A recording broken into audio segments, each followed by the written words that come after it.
Cablevision Sports presents NCAA Division III college football. Today it's the Capital Crusaders versus the Baldwin-Wallace Yellow Jackets from George Finney Stadium in Berea, Ohio.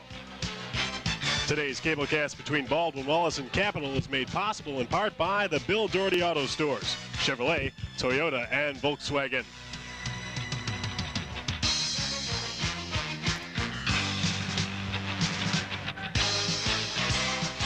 Hello again, everyone. Greg Fronek along with Ken Roda, my partner. Today, it's the Ohio Athletic Conference Championship game between Capital and Baldwin-Wallace. And we couldn't have picked a better day for football. It's gorgeous outside. These two teams both are fired up.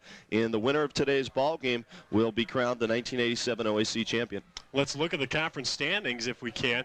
And we'll take a look at Baldwin-Wallace, who leads the conference with their record of 6-1. And Capital is right behind them with their record of 5-1-1. Wittenberg at 5-2, Mount Union at 5-2, Muskingum and Ohio Northern. They're in the standings, and today Baldwin-Wallace and Capital, the winner, could go for a playoff berth. It's very possible the Jackets have an outside shot of getting into the playoffs with the win here this afternoon. So does Capital. So whoever wins this ball game will have a chance at going to the NCAA playoffs. The Crusaders have a good quarterback in junior number 5, John Keel. He's ranked 5th in the OAC in total offense. He has thrown for 1,000 yards and 7 touchdowns and only 5 interceptions. If Capitals win the championship game today, they will have to do it in the air. And the man they'll have to go to is senior number 6, Keith Willicke. You see him right there. Keith leads the OAC with 59 receptions and 1,050 yards. 6 of Keel's 7 touchdown passes have gone to this man, the All-American candidate. These two players are the key to the Capital offense. And I tell you, Keith Willicke is certainly a good offensive threat for the Capital Crusaders. He had a big game against the Yellow Jackets last year, caught, I believe, 7 passes for 156 yards, so the Jackets will have their hands full. Capital's strength is definitely their defense, though, which is ranked number 1 in the conference. The Crusaders gave up only 250 yards per game, but more important, they average only 14 points scored against them. And this is the main man, number 39, Mike Eberhardt, who will have to lead the key against Lauren Conyers. Now for the Yellow Jackets, a big victory last week over Ohio Northern, 31-7, but midway through the third quarter on this play right here, they lost their quarterback, Eddie Graham. You'll see there's an interception, and the run back, the person that will make the tackle, is the quarterback, Graham, and in the tackle he somehow injured himself. And he was hurt in that ball game, but he is ready to play here this afternoon as we get underway at George Finney Stadium in this OAC championship game.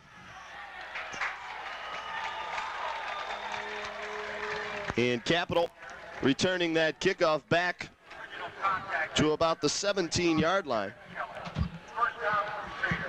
That's what they'll take over. Capital with John Keel at quarterback. And John will have Tom Dunkel in the backfield as a running back. And Mike McKenzie, McKenzie's getting the starting nod right there as the I-back. Birchie in motion, but back to pass is Keel, and Keel out in the flats. And the man can't hang on to it, Tom Dunkel, number 34. And right off the bat, Greg, the Jackets with double coverage on Willicke, as they had one man up on him at the line of scrimmage and another man back about 10 yards, so they're going to pay a lot of attention to Mr. Willicke. 2nd down and 10. No huddle offense here for the Crusaders. Keel back to pass again. Out to the outside, and he's got Ken Fout, number 11. Chris Hout came up to make the play. Take a look at the Capital offensive line. Their tackles, guards in the center, Phillips, and the offensive backfield led by quarterback John Keel. 3rd down now and 4 for the Crusaders. And the handoff to Dunkel doesn't get him the 1st down. They'll have to punt. Coming in to do that chore will be Mike Watt, the freshman, number 50. Mike has not had a sensational year, and he'll be punting out to Vince Finari along with Jeff Lindsay. Watt standing on his own 10-yard line. It's away a pretty decent punt. And it'll be Finari at his own 40, and he's stuck right there. Number 43 makes the hit, Rob Cherry. And the Jackets will take over. Pretty good field position, though, Greg. They have it first down and 10 at their own 41-yard line. Look at the offensive line. Barron, Bernie Wilson-Davis, and Dirk Riemenschneider. Dan Reinhardt and Brian Dudash, the wide receivers. The wingback, Tom Sokolowski. Danny Andrews and Lauren Conyer split behind quarterback Eddie Graham. Graham seems to be all right. He'll start today.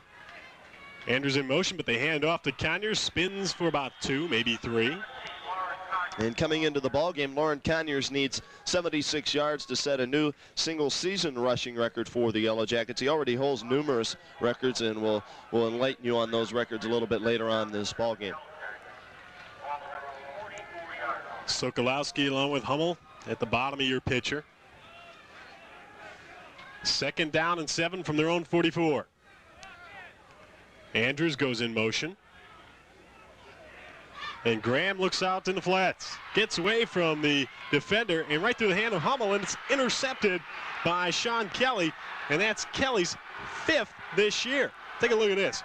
Jay Sherritt, also in the defensive backfield, has 5, and Keith Zantul also has 5. And now the OAC leaders in interceptions have 20 on the year. And that pass was right on the numbers, and it went through the hands of Scott Hummel, and the big turnover. And the Capital Crusaders now with good field position at their own 40-yard line. We mentioned Capital has to do everything in the air. We'll talk about the defense for Baldwin-Wallace and how good they are this season as they shift on the line. The handoff, there he goes. Number 34, Tom Dunkel. Dunkel, their leading rusher. He'll be about 1.5 yards short of the first down. Coming into the ball game, this Capital offense only averaging 16.1 points a game. And they run the ball 74% of the time, and Dunkel that time with a pickup of 9 yards. And shy of the first down by 1, it'll bring up 2nd and 1, just shy of midfield. Dunkel in the backfield again, and he'll get the call one more time off tackle, but he is stopped by the defensive line of Baldwin-Wallace. The Yellow Jackets coming into the game defensively, 16 interceptions, 35 sacks, 10 fumble recoveries. So a very opportunistic defense played by the Yellow Jackets here in 1987. And they're going to be called upon right here to hold the Capital offense. It looks like they're just short of the first down. They're going to bring the chains in and measure. 12:42 left on the clock here in the first quarter from George Finney Stadium, and it will be 3rd down. So the Jackets with a chance here to hold this Capital offense on 3rd and inches. The Capital offense is only 7th in the OAC, while the defense for Baldwin-Wallace is ranked 3rd. So that's a big statistic that we're going to look at this afternoon.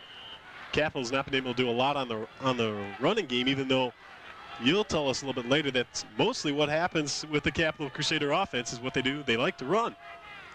Keel takes it himself, and I believe he picked up that first down. As I mentioned earlier, they run the ball 74% of the time, but when they do throw the ball, they pick up a lot of yards. As you mentioned at the outset of the telecast, Willicke with over 1,000 yards in receptions to go along with 6 touchdowns. So when they do throw the ball, big things normally happen. First down just over midfield for the Capital Crusaders.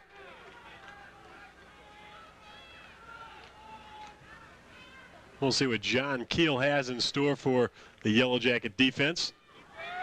Keel pitches out, and not much there. Perry Mastrocola comes up to make the stop on Bob Weil, number 26. Weil started at a wide receiver position on that play, Greg, and he came in motion, and he ended up being the option man, and that's who Keel pitched the football to. A pickup on that play. They give him 3 yards, which was a good pickup, and it'll bring up 2nd down now and 7 for the Capital Crusaders.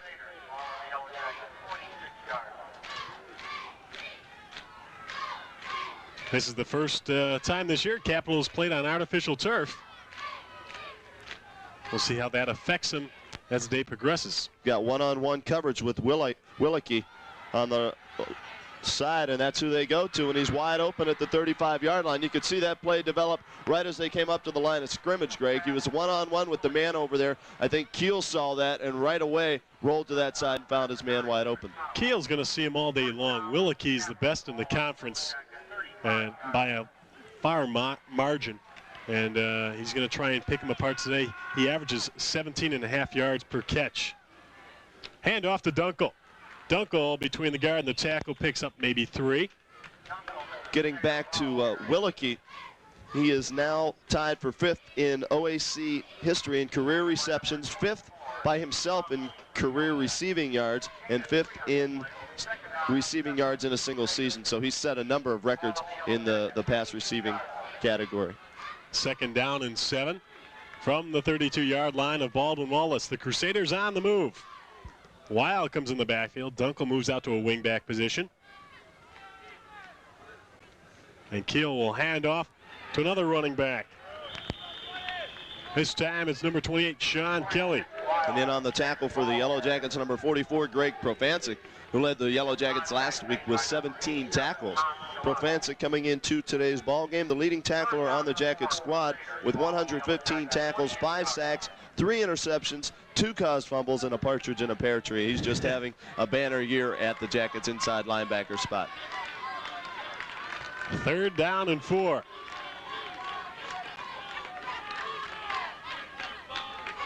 John Keel, the junior quarterback, with Dunkel in motion, will hand off to Dunkel. And I don't believe he got it. Kevin King, the first man in there. We'll wait and see the officials' spot. They gave him a really good spot on that, Greg. But it looks to be just shy by about 3 or 4 inches. And with their field goal kickers not being very accurate, it looks like they're going to go for it here on 4th and inches. Last time they had this, John Keel with a 3rd down situation on a keeper.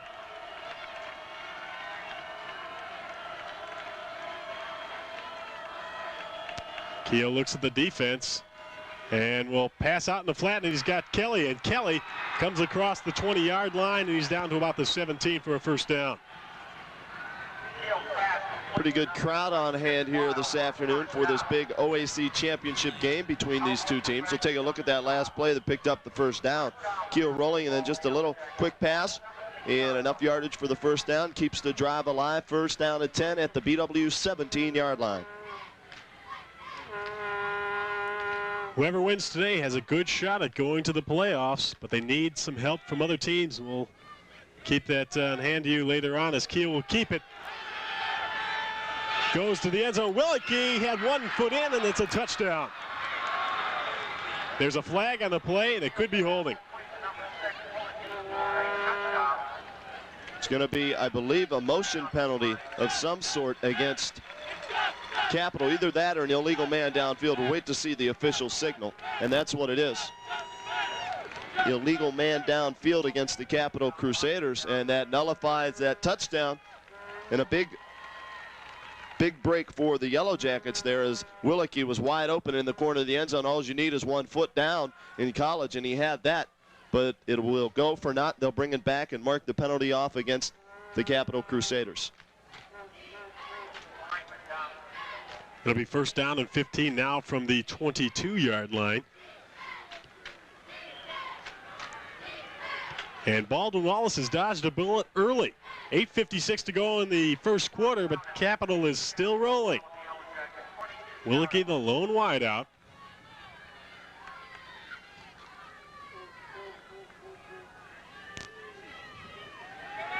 Keel back to pass again, goes for Willeke one more time, and Willeke can't hold on to it.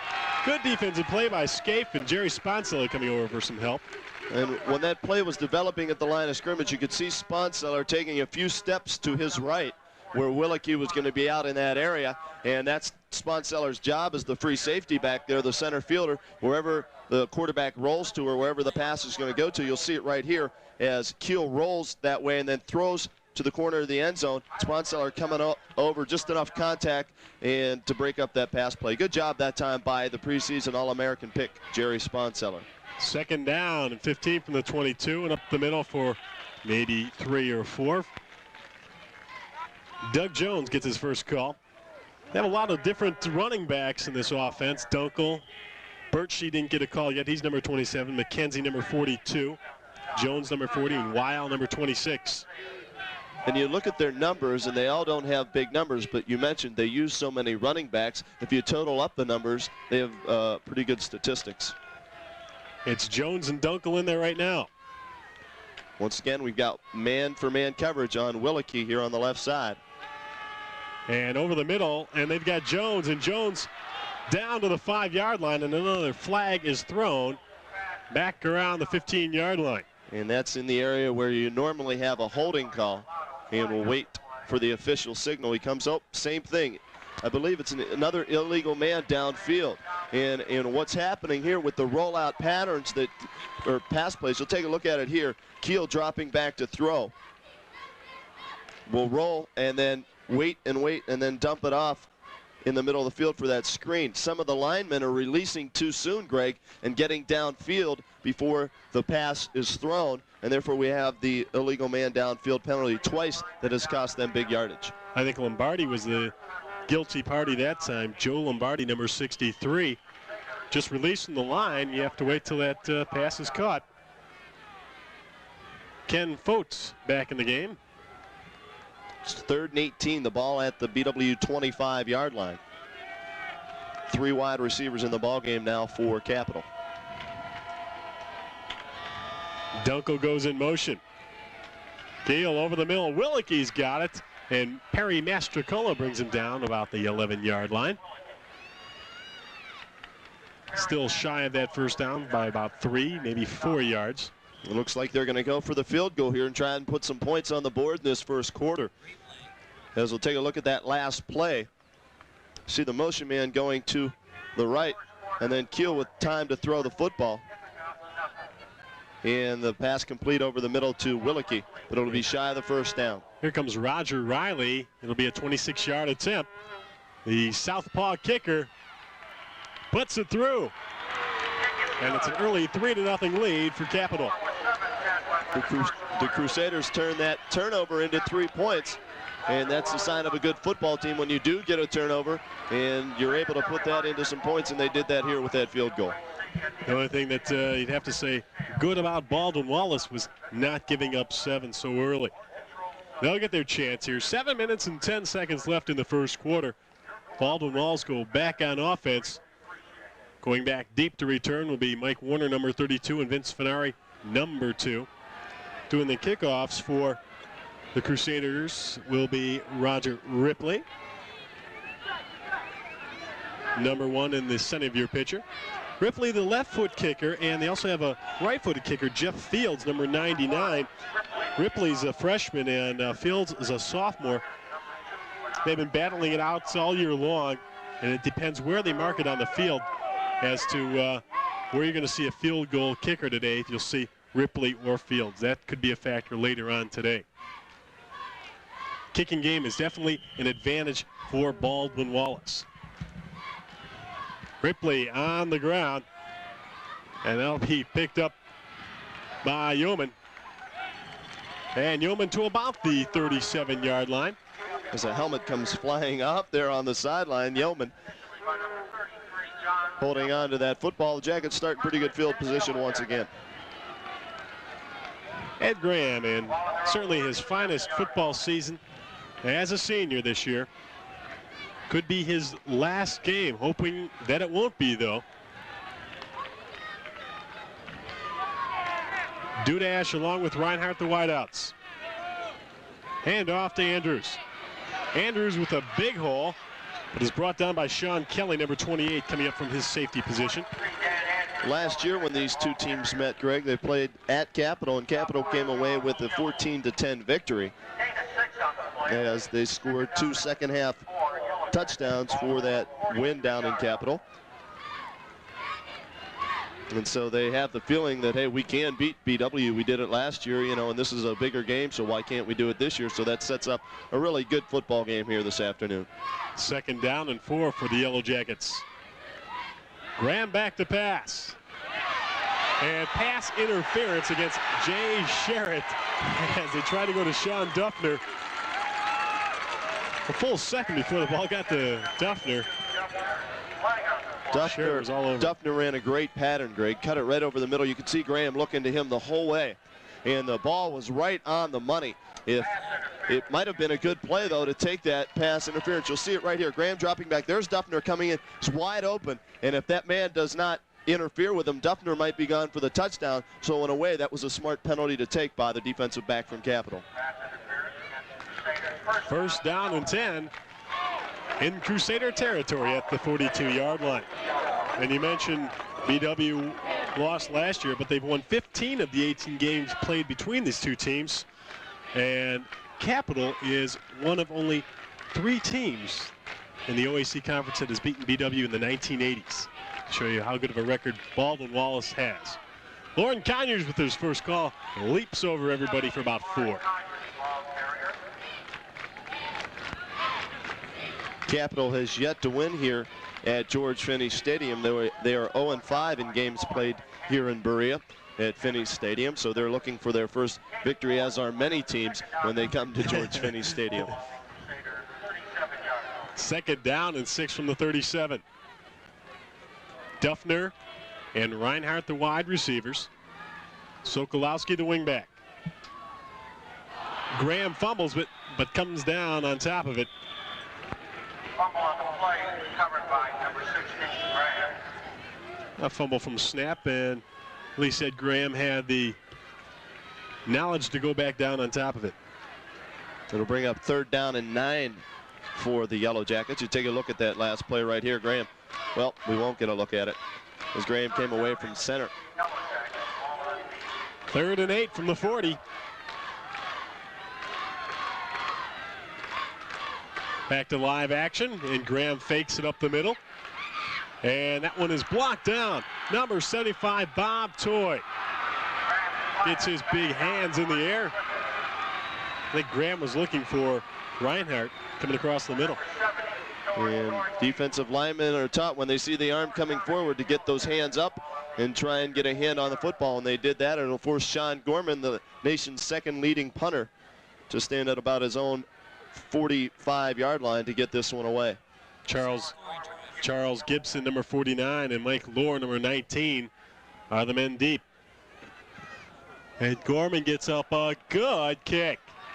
Only thing with that, Greg, he could have kicked it about 15 yards shorter because it goes into the end zone, and the net on that won't be anywhere near his net average throughout the season. So the Capital Crusaders get a break. They'll start 1st and 10 at their own 20-yard line. Taking a look at that Capital scoring drive, 15 plays, 51 yards after that interception, 26-yard field goal, by Roger Ripley. And believe it or not, Capital is up 3-0 here in this first quarter. I knew it was coming. I knew it was coming. 1st and 10 from the 20. 5 minutes, 5 seconds left in the first quarter. Greg Fronek along with Ken Roda on the Cablevision Sports Network. Keel, hands off. This time, Mike McKenzie on his 2nd call today. Gets about 2.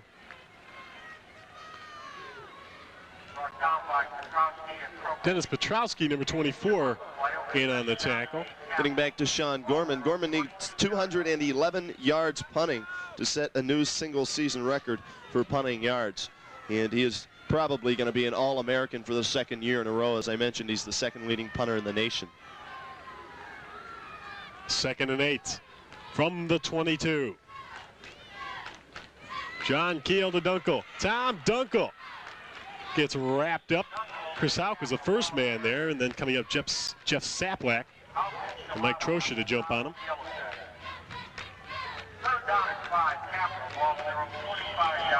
Another 3rd down play.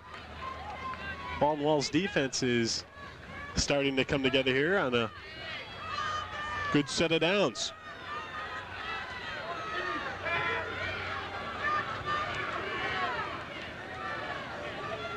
McKenzie and Dunkel the backfield.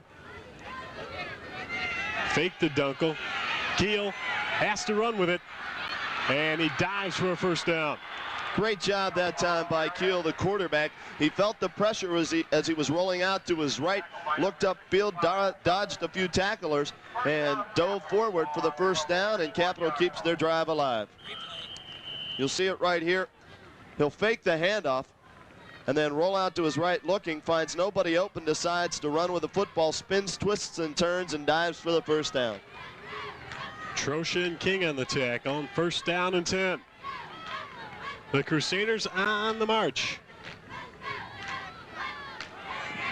Looking for Willicke. He's got him.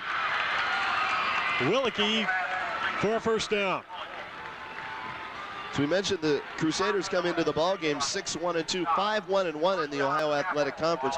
The only team to beat the Capital Crusaders this year was the Wittenberg Tigers, 27-3 the final in that one. The two teams that tied Capital, Bethany, a non-conference game, they tied that one 17-17, and Muskingum in a conference game, they tied that one 10 apiece. Boy, Tim Scaife couldn't have played that any better. Hit him right when the ball came there. But Willicke able to hold on. 1st and 10 from their 42 on a handoff and reverse to number 34, Dunkel. He hit head on with Profancic. And whenever you hit head on with Mr. Profancic, you normally drop back about 5 yards, and that's exactly what happened on that play. Great read by the Jackets inside linebacker Greg Profancic. Take a look at it one more time here. You'll see the handoff, the first handoff, I should say, on the motion man, then the inside handoff, and then right there, Profancic with a little headbutt knocks him back a few yards. 2nd down and 9. Keel with Birchie in motion again. Keel back to pass. And he hits his man, number 85, Mike Fulmer, the tight end. And if he would have held on with it just a minute more, Willicke was streaking up the sidelines. A lot of motion and ball fakes provided here this afternoon by the Capital offense, especially with Keel, the quarterback. And what that does for the quarterback is it freezes the linebackers and the defensive backs just for maybe a second, but really for a second for a quarterback is a lot of time when you're looking to find somebody open, and that second gives that quarterback extra time just to find that one man that they send out of the backfield or the intended receiver to see if he's open. And you see the 1st down, just shy of the 1st down by about 6 inches. So Keel doing a good job with the ball fakes into the line and freezing the Jackets linebackers and defensive backs. Jackie Jacket along the sideline. It's one thing, Greg, that the Jackets need to do is put on a pass rush. They have yet to do that here this afternoon. They've come close a couple of times, but Mr. Keel stood back in the pocket and pretty much did what he wanted to, and when he had to run the football, he did that too. So the Jackets need to put pressure on Keel to force him to throw the football sooner than he would like to.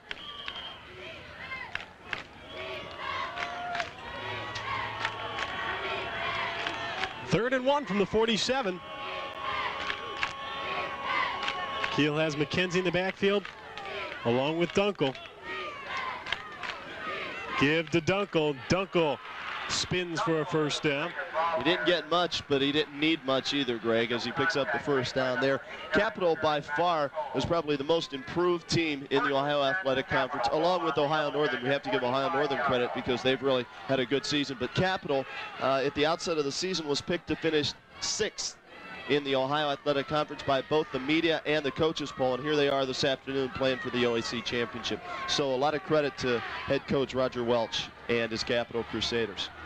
Doug Jones on the carry for about 3, and the biggest game for Capital since 1970. What happened in 1970? Well, they were fighting for some titles back then, and that was the last time. I believe 1970 they won the famous Amos Alonzo Stag Bowl and were NCAA Division III champions, so this is a big game for them and their fans. They've had nothing to cheer about between 71 and 87. Keel to Dunkel. Dunkel trying to get around Profancic, but Profancic brings him down. You just don't fool Greg Profancic, Greg. As they ran that option play, Profancic read it right away, came in, reached out the right hand, and pulled Dunkel down from behind for a loss of 3 yards. It'll bring up 2nd down now and 13 as you see the Jackets defensive leader Greg Profancic there in the huddle. You'll take a look at it one more time. There's the option pitch, and then here comes Profancic, right hand up, and down goes Mr. Dunkel. 3rd down and 12. Look for Willicke. As Wiles in motion. Weil on the outside, all alone. Shalalo takes him out of bounds.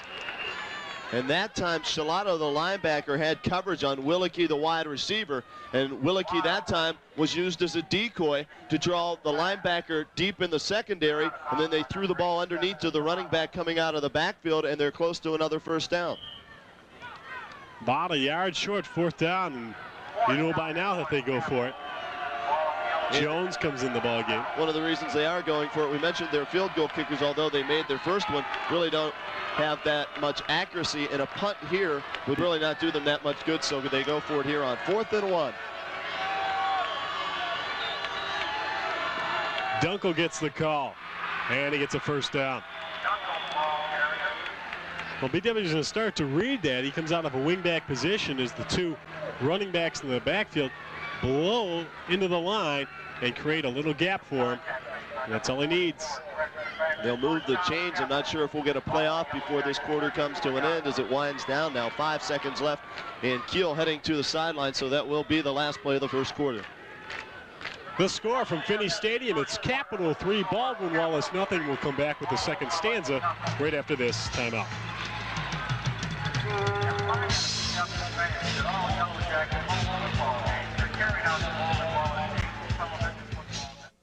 The Riemann-Schneiderbach Institute, founded in 1969, houses the world-famous rare manuscript and early print Bach Library, publishes the internationally distributed journal Bach, sponsors a semi-annual series of Baroque lecture concerts, and serves as the research and publication arm of the 53-year-old Baldwin-Wallace Bach Festival. Its resources are available not only to Baldwin-Wallace faculty and students, but to scholars and performers around the world.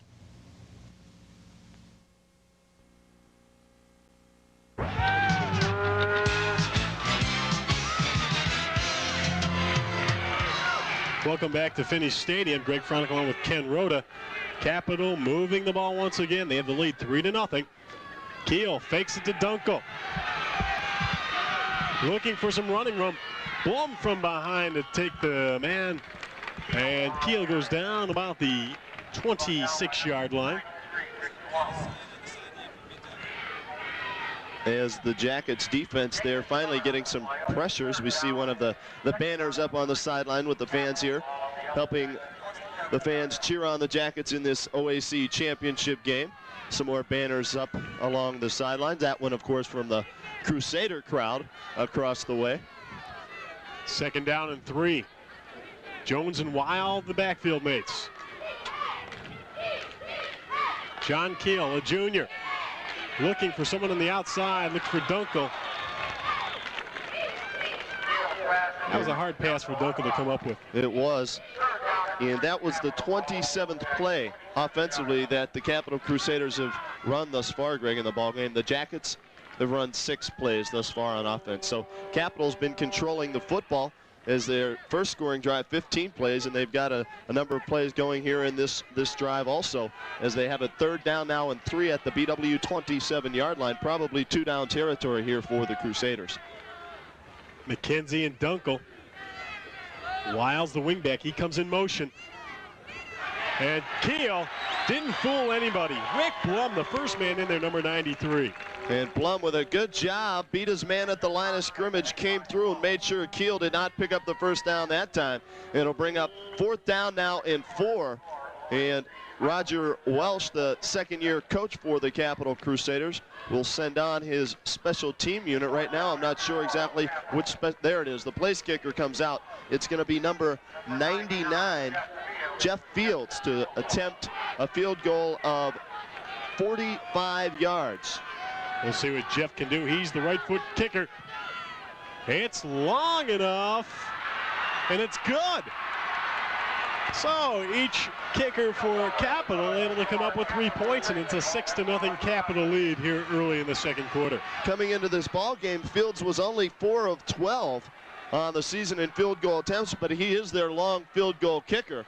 His previous long was 42 yards. That time he nailed it from 45 yards, and Capital increases their lead now to 6-0 with 13:29 left to go here in this second quarter. Greg, the Jackets offense not only has to put some points on the board, but they at least have to give the Jackets defense a rest, because the Jackets defense has been out there for most of this ball game thus far. That's true. The defense for Baldwin-Wallace has certainly got to be tired already. but you have to give the Jackets defense credit that they've only yielded 2 field goals. They've held them out of the end zone, so if the Jackets would score a touchdown, they could possibly take the lead. So some credit to the Jackets defense on a fine job. Roger Ripley will be doing the honors of kicking off here for Capital.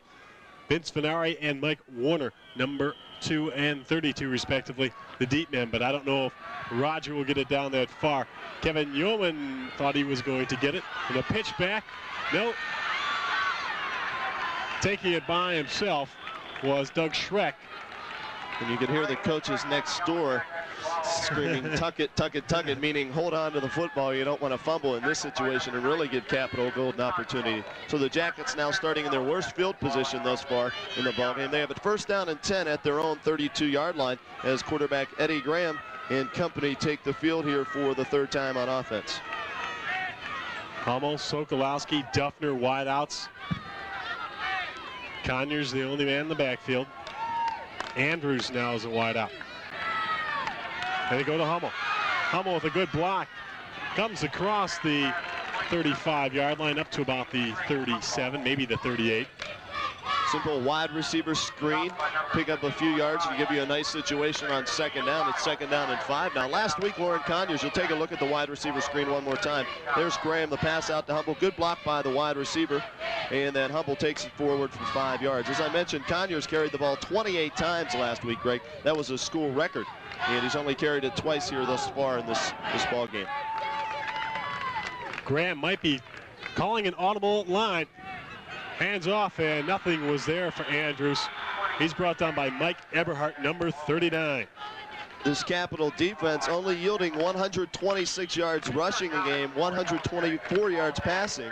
And as you mentioned, they have 19, well with one today, they have 20 interceptions on the season. So they too are a very opportunistic defensive football team. Capital playing very well so far on the carpet the first time this year. Graham back to pass. Good protection over the middle and behind Jeff Lindsay. Lindsay broke free over the middle at midfield, and Graham's pass behind him. He was open. It would have been a 1st down, but once again, Greg, 3 downs and the Jackets have to punt the football away. We'll get a replay on this. Here it is. Graham back to throw, has plenty of time. There's no pressure whatsoever. The pass is just behind Jeff Lindsay. Lohr and Gibson, the return men, as Sean Gorman goes to punt. And Gorman doesn't get as good one as he had last time, and Lohr's going to be the man to get it right out of bounds at about the 28-yard line. Mike Lohr, number 19. Punt of about 35 yards that time by Sean Gorman. And the Capital offense once again comes back onto the field. As you take a look at that last scoring drive, 14 plays this time. The first one was 15 plays. Time of possession, 6 minutes, 36 seconds, 45-yard field goal by Jeff Fields, and Capital leads 6-0. 3 receivers, Fote, Willicke, and Birchie. Fake to Dunkel. Birchie's open, and so is Willicke, and Willicke will get it. Sponseller brings him down at the 47. In the past and throughout this year, the way to beat the Yellow Jackets is by throwing the football, Greg.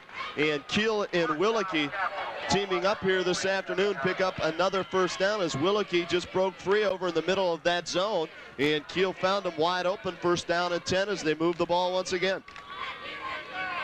Close to midfield, and Capital has been controlling the line of scrimmage all day also. BW not been able to get to Keel in time, and that's what they're going to have to do.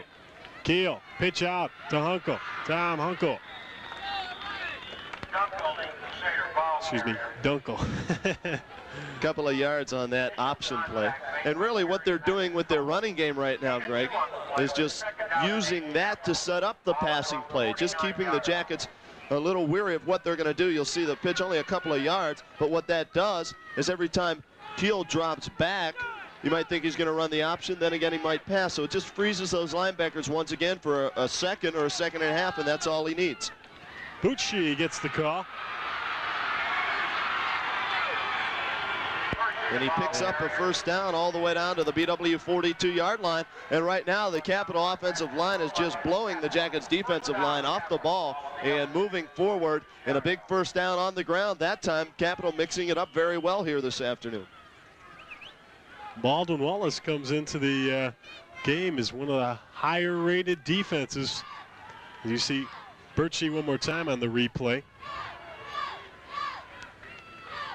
Back to live action, and Keel looking for Willicke, and Willicke dropped down by Hauk, but he got in between Shalato and Hauk, finding the seams. And Keel and Willicke doing whatever they want and when they want to do it. And that time a pickup of 10 more yards and another first down. They move the chains once again.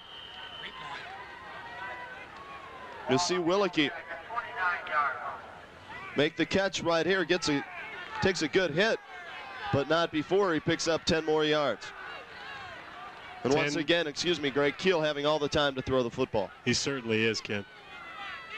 10.5 minutes left in the first half. The handoff to Doug Jones, and Jones doesn't go very far. The first man, Kevin Mayer, number 63, in on the tackle. Jeff Saplak also gets off Jones. 10 minutes exactly left to go in this first half. Capital already up 6-0, and looking to add to that lead here as they have the ball 2nd and 8 from the BW 27-yard line. Give off to Dunkel. Dunkel looking for some running room, and he picks up about 5. We've seen so much of Keith Willicke today, the split end. He's 6'4", 195 pounds, a senior out of Cincinnati, Oak Hills High School. Kind of looks somewhat like Chris Collinsworth of the Cincinnati Bengals. Yes, runs the precision type pass routes, and he's got the big frame, and he's long and lanky, and he's doing a great job here this afternoon. 3rd and 3 for the Capital Crusaders. The Yellow Jacket defense needs to do it right here. Birchie in motion. Keel will take it himself. Profancic tries to grab onto him,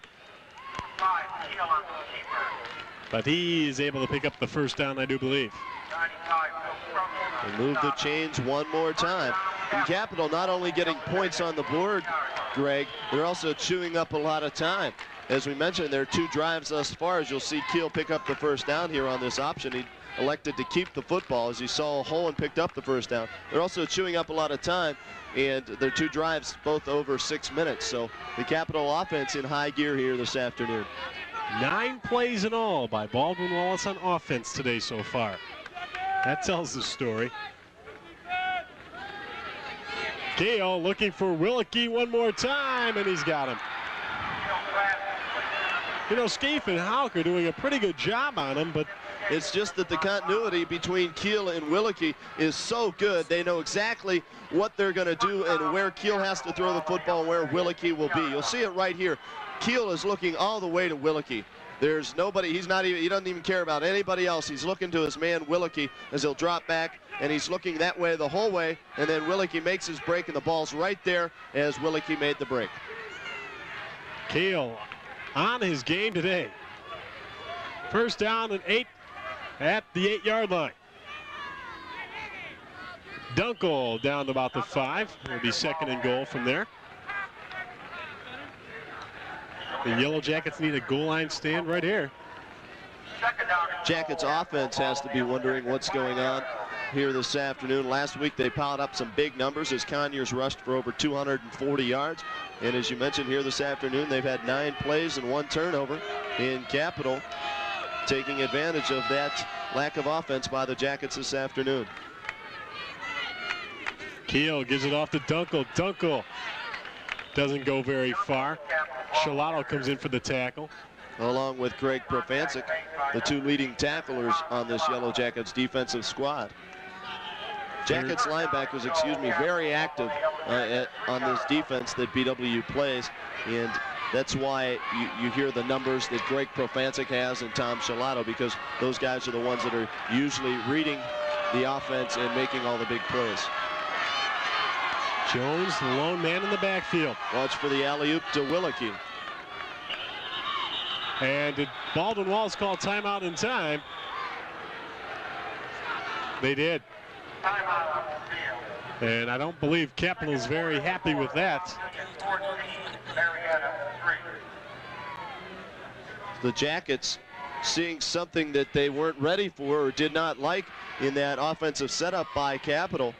And they'll have to talk it over on the sidelines as we take a look at our officials here for this afternoon's. Alan Pinter, the referee, the umpire Dan McLeod, head linesman Danny Kleckner, the line judge Dale McRitchie, and the back judge Tom Surik. And we'll take a look at the Capital sideline over there discussing things on what they're going to do here on this 3rd and goal from the 3 with the quarterback John Keel. And over there on the Jackets sideline, defensive coordinator Bob Fisher talking with his linebacker Greg Profancic and his safety man Jerry Sponseller. 3rd down and goal from the 3-yard line. 7:23 left to go in this first half. Capital leading 6-0.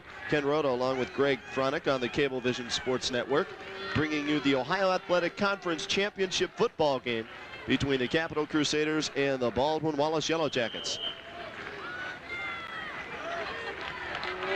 3 receivers, Birchie, Willicke, and Fouts. Look for him to go to Willicke, Greg, right here. Keel can't find Fouts, and he'll have to go. Making the sack, in on the tackle also number 95, Bill Crozier. Making that sack. Crozier coming into the ball game. When he gets in the ball game, you'll see him come free right there, and he makes the tackle. And also in on that tackle was number 89, Perry Mastrocola. Crozier on the season, I believe, has 4 sacks, make it 5 now after that last one. Ripley's kick is good. So he's 2 of 2 today, and it's a 9-0 Capital lead. And Ken, you've got to give credit to the defense of Baldwin-Wallace. You do, even though Capital leads now 9-0, the Jackets defense has kept them in the ball game because they've kept them out of the end zone. They've forced Capital, which supposedly did not have a good kicking game, to kick 3 field goals, and they've converted on all 3 and lead 9-0.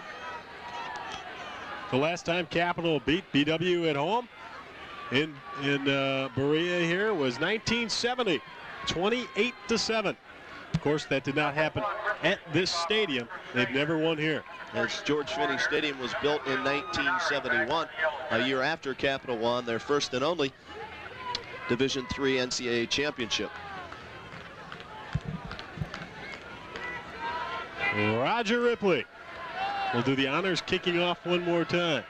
Fenari and Warner back deep for the Yellow Jackets, but look for Ripley to squib this one and not give the Jackets a chance for a big return. Again on the ground, and Doug Schreck again one more time up the middle. Schreck to about the 39-yard line. So Baldwin-Wallace in pretty good field position.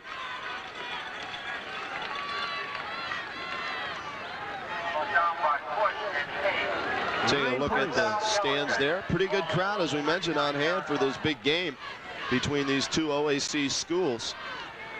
And right now the Capital fans a little bit happier than the Yellow Jackets fans as their team leads 9-0 here in this second quarter. Ed Graham to Andrews, and Andrews is hit right away by Scott Moeller, number 56, the outside linebacker. It picks up about 2. And you check your local listings now. I think it's time for the Lauren Conyers show. The Jackets need some offense. And Conyers, every time he touched the football this year, he's averaged 7.7 yards a carry. And he's only handled the ball twice thus far, so we'll see if the Jackets elect to go to their main man on offense, Lauren Conyers. Ed Graham will pitch out to Conyers. Conyers looking for some running room, and he's brought down by Eberhardt, number 39. But you're right, Conyers is the man. Eberhardt, a preseason All-American pick, leads the team in tackles with 116 to go along with 3 interceptions as well. Just having a fine year for the Capital Crusaders. 3rd down now and 2, a long 2 for the Yellow Jackets as they spread the field. 2 wide receivers and 2 running backs split behind quarterback Eddie Graham. And off to Conyers. Conyers around the outside. And good defensive play by Sean Kelly from his safety position. Saved a long gain. And first down. Conyers was one block, Greg, from really breaking a big one there as he was trying to turn the corner. And as you mentioned, a good defensive play made by the Capital Crusaders. But the Jackets pick up their first down of the ball game, Greg, as you take a look at that last scoring drive. This time only 12 plays, 64 yards, but once again 6 minutes and 44 seconds off the clock. And a good job by the Capital offense to chew up the time. Conyers again gets the call, and he picks up yards, Greg. Every time he touches the football, he goes forward. He is the man. And the Jackets really right now with 5:12 left to go, you know, cannot panic. They're only down 9-0, which you can reach with 2 scores. And you've got to go what you came into the game with, your game plan. And Lauren Conyers would be in anybody's game plan, I'm sure, as he's been featured on these last 2 carries. 2nd down and 4. Hand off to Conyers one more time. Conyers tries to spin as Eberhardt on his legs again. Also Napoleon Bell, number 45, in there on the tackle. And it'll be a 3rd down play. And looking at Baldwin-Wallace, their 3rd down conversions this year at a 46%. Which is pretty good no matter where you're playing football, whether it's professional, high school, or college. And they'll need a big 3rd down play here, 3rd and 1. As the ball resting at the Capital 39-yard line. Dudash, a lone wide receiver. Conyers gets the call, trying to get around the outside, gets around Moeller, gets around Kelly, and gets the 1st down. Conyers once again coming up with the big play, still down on the sideline, however. As you see Lauren Conyers right there on the sideline being attended to. We hope it's nothing serious because he's been all the Jackets offense thus far this afternoon. And we'll try and get word on the extent of the injury to Lauren Conyers. But the Jackets have it 1st down and 10 now at the Capital 31-yard line. 4 minutes, 8 seconds to go in the first half. Capital in the lead 9-0. Ed Graham went down last week and was out for the game in the 4th quarter.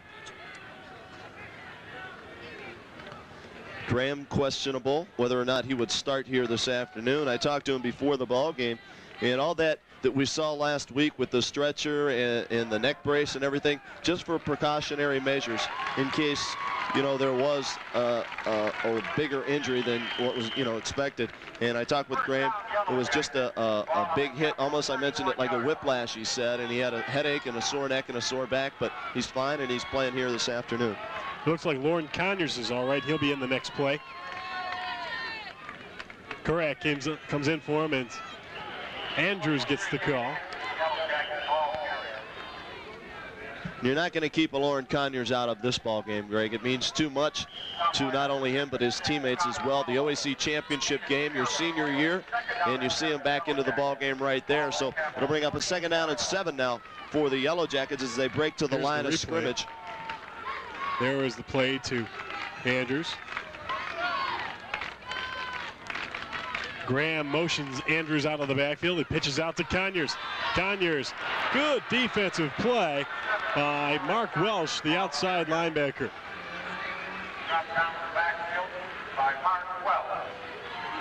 There'll be another 3rd down play for Baldwin-Wallace as the offense is sputtering. 3rd down and 8.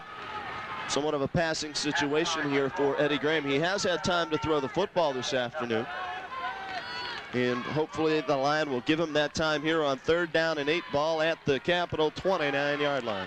Dudash, Sokolowski, Andrews, Reinhardt, all the wide receivers. Graham back to pass. Looking for something, he'll have to run with it. And Graham takes a big hit and goes down. Jay Sherritt comes up for the tackle. Mark him down at the 25-yard line. And Graham did not get enough for the 1st down.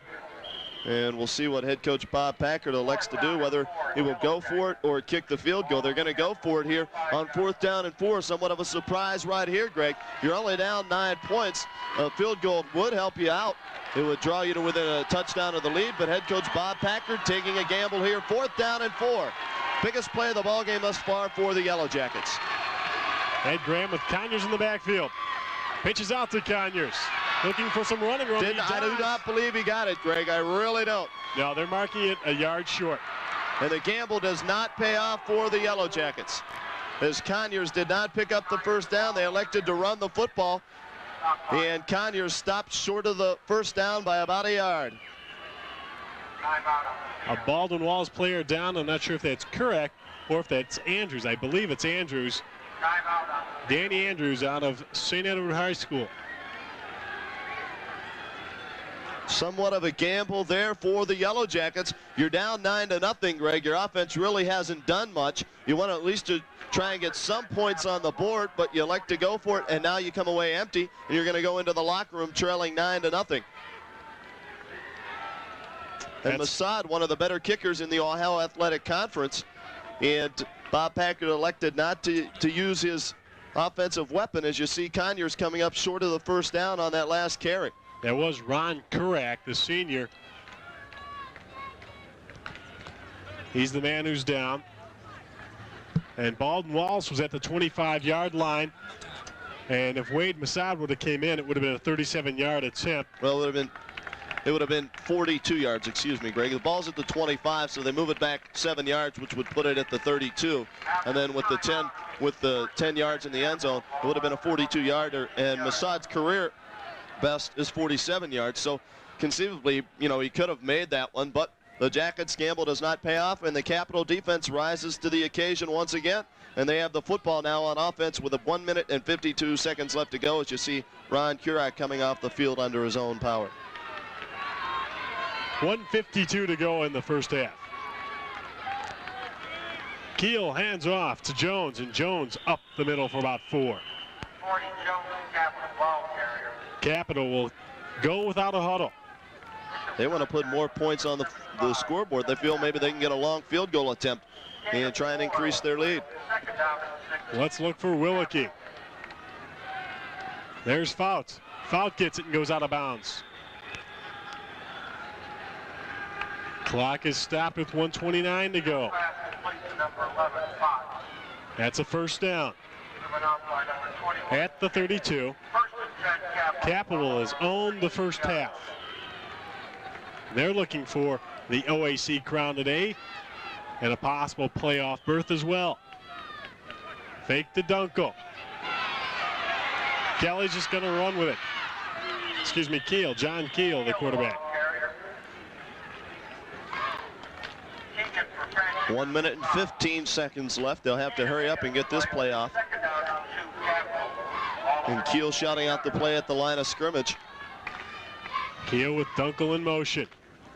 Hands off to Jones, nowhere to go. DePiro in on the tackle along with Saplak.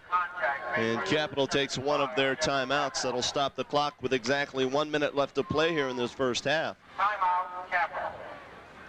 And we heard a lot about this Capital defense being the toughest in the OAC, and I guess they've shown us here this first half that they are the best defense in the Ohio Athletic Conference. As you take a look at Ron Kurak, who was injured on the Jackets' last offensive series.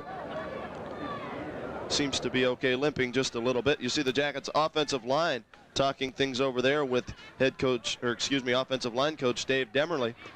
And they're trying to figure out how they can improve their offensive output here in this football game. As you see the score, 9-0, Capital on top of Baldwin-Wallace College with exactly 1 minute to play here in this first half. And right here, Capital with a 3rd down and 2 situation, the ball at their own 40-yard line.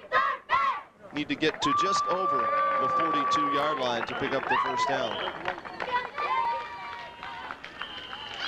John Keel at quarterback, the junior. Back to pass. Gonna go long. Willicke adjusts but can't get to it in time. Saplak was in there pressuring John Keel. And for only the 2nd time in the ball game, Greg, Capital will have to punt the football away. They had the ball 5 times on offense. They scored 3 times on 3 field goals. And this time they'll have to punt the football away. As you see, they go for the home run ball with Willicke. And the pass is overthrown, so it'll bring up 4th down now and 2. Mike Watt will do the punting. Vince Finari, lone man back. They're coming after him, and they can't get it. Not a very good punt, but it'll take a Capital roll. All the way down. Inside the 10. Keep rolling. Oh, my goodness. Down to the 5-yard line. Didn't look good at first, but it took that artificial turf bounce. Capital getting all the breaks here in this first half.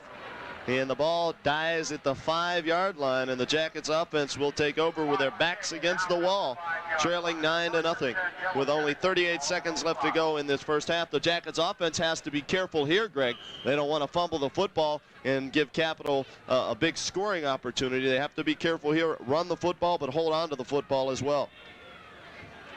Conyers the lone setback. Andrews goes in motion. And Graham will hand off to Conyers. Eberhardt in there on the tackle. Conyers actually lost a couple of yards on that draw play, Greg. And if I'm Capital right now, I'm going to call a couple of timeouts and stop this clock and maybe come after the punter and try and block a punt, but they won't. The Jackets hurry up in the line of scrimmage. Try and get a play off. The flag flies, and Conyers keeps going, and Conyers up across the 10-yard line, but another flag is thrown also. We got 2 flags down. Maybe an illegal shift by the Jackets, and I believe a face mask at the end of that play. 11 seconds left on the clock.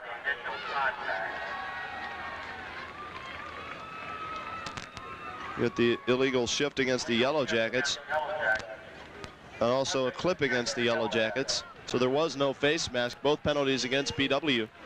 And they'll mark off the penalty. 11 seconds left to go in this first half, and the Jackets just want to get into the locker room, Greg. They've done absolutely nothing right here on offense in this first half. They took a gamble. It did not pay off, and they trail 9-0. They're going to have to regroup and come out here in this second half and try and put something together on offense, because you can't ask more from your defense than what the Jackets defense has done. They've held Capital out of the end zone and forced them to kick 3 field goals and really have kept them into the ball game. Time is running. Less than 10 seconds to go, and Ed Graham shouldn't even take the snap here, Greg. There we go. They'll just down the football and not take the chance of fumbling the ball. And the first half comes to a close. And the score at halftime from George Finney Stadium: Capital 9, Baldwin-Wallace 0. We'll come back with the third quarter right after this.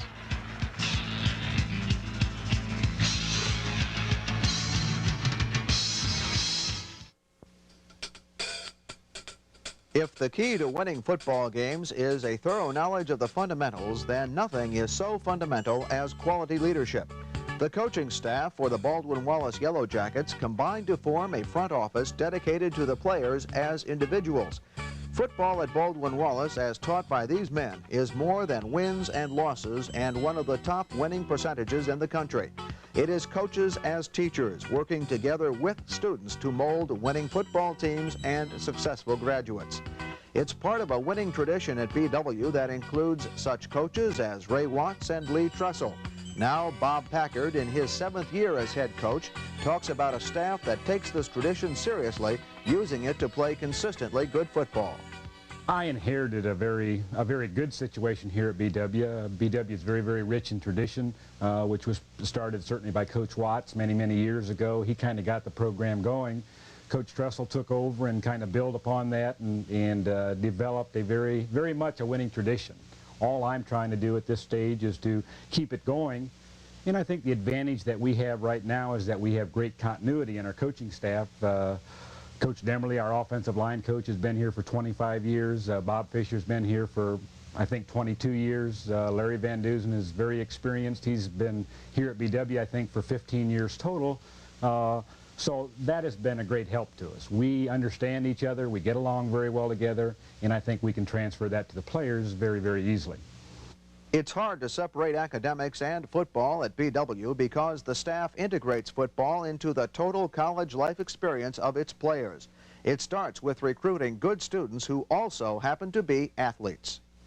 The one thing we do here at BW is work very, very hard at recruiting, and certainly our goal is to try to recruit good student athletes. And the first thing that I talk to any football player about is the reason that they're going to college is to get the education.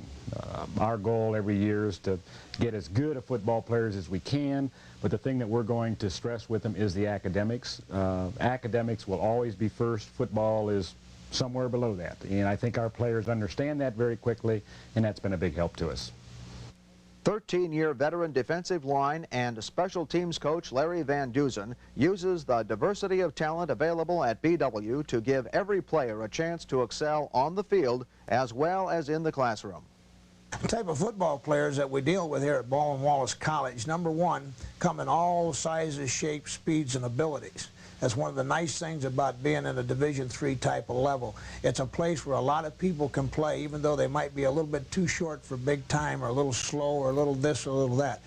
We have a combination of abilities and a combination of people out there with different types of goals. Very seldom will we have a player that's going to be going into the pro ranks. So their college football is probably the last organized football they're going to play. And the idea is to try to get as many involved in the program and playing of the games as possible, allow them to give of their ability and to fit in with a successful program so that they are all become contributors. Offensive line coach Dave Demerly has 26 years of BW football on the scoreboard. He describes a liking for his job that translates into demanding practices and the willingness to tackle the challenges each new season offers. I really enjoy coaching. I enjoy being a teacher. I enjoy my position very much. There's no job that I would rather have. And every year, you have another challenge. You have new faces, and it's a new offensive line. You say to yourself, it can be a great one. This year I've got to work a little bit harder. We're mediocre to start off with.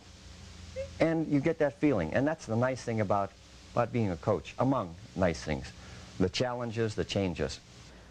The BW program emphasizes that players can learn many lessons from football that will serve them well later in life. It can create a winning attitude and the experience of working with a team to meet a goal. BW graduate and defensive coordinator Bob Fisher. We try to play and do play a fair number of boys in each of the positions that are involved in our defense. And the other factor that comes from that, or at least plays a part in that, is that as they get used to becoming a part of things and that they are important to the total scheme, I think they carry that same importance into the classroom. They begin to get the sense and the feeling that they're a part of the total college, not just defense, not just football, but that the excellence that we're asking for on the field and the hard work and the determination is all a part of their studies, and that everybody on this campus is looking for excellence, and that goes from the administration on down. We're all after excellence in all of our programs, and we're all supported in that way. These four coaches represent 90 years of combined coaching experience. For these men and their players, the teaching and learning that takes place on the field is an extension of the total learning experience at BW. The real winners in this philosophy of coaching are the young men who compete on the Yellow Jacket teams that have come out on top year after year. These student athletes receive a degree at the end of 4 years with a genuine opportunity for success. They have inherited the legacy, the tradition of strong football coaching at Baldwin-Wallace College.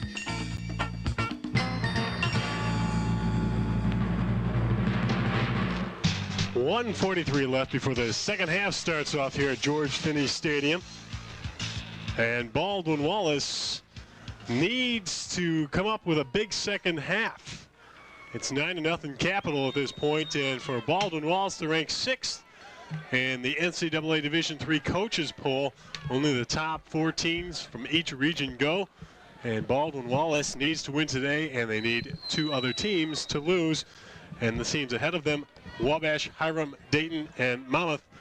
And do you have some scores for those? Well, really, when we were talking about it at halftime downstairs, those scores really don't matter right now, Greg, because the Jackets are down 9-0. They have to worry about their own football game and not worry about what everybody else is doing. They're trailing 9-0. There's plenty of time left, a whole half to go, and the Jackets offense needs to get something rolling right away here to start this second half and get them back into the football game. As you see, the quarterback, Eddie Graham, who was only 1 of 4 in the first half for 6 yards and 1 interception.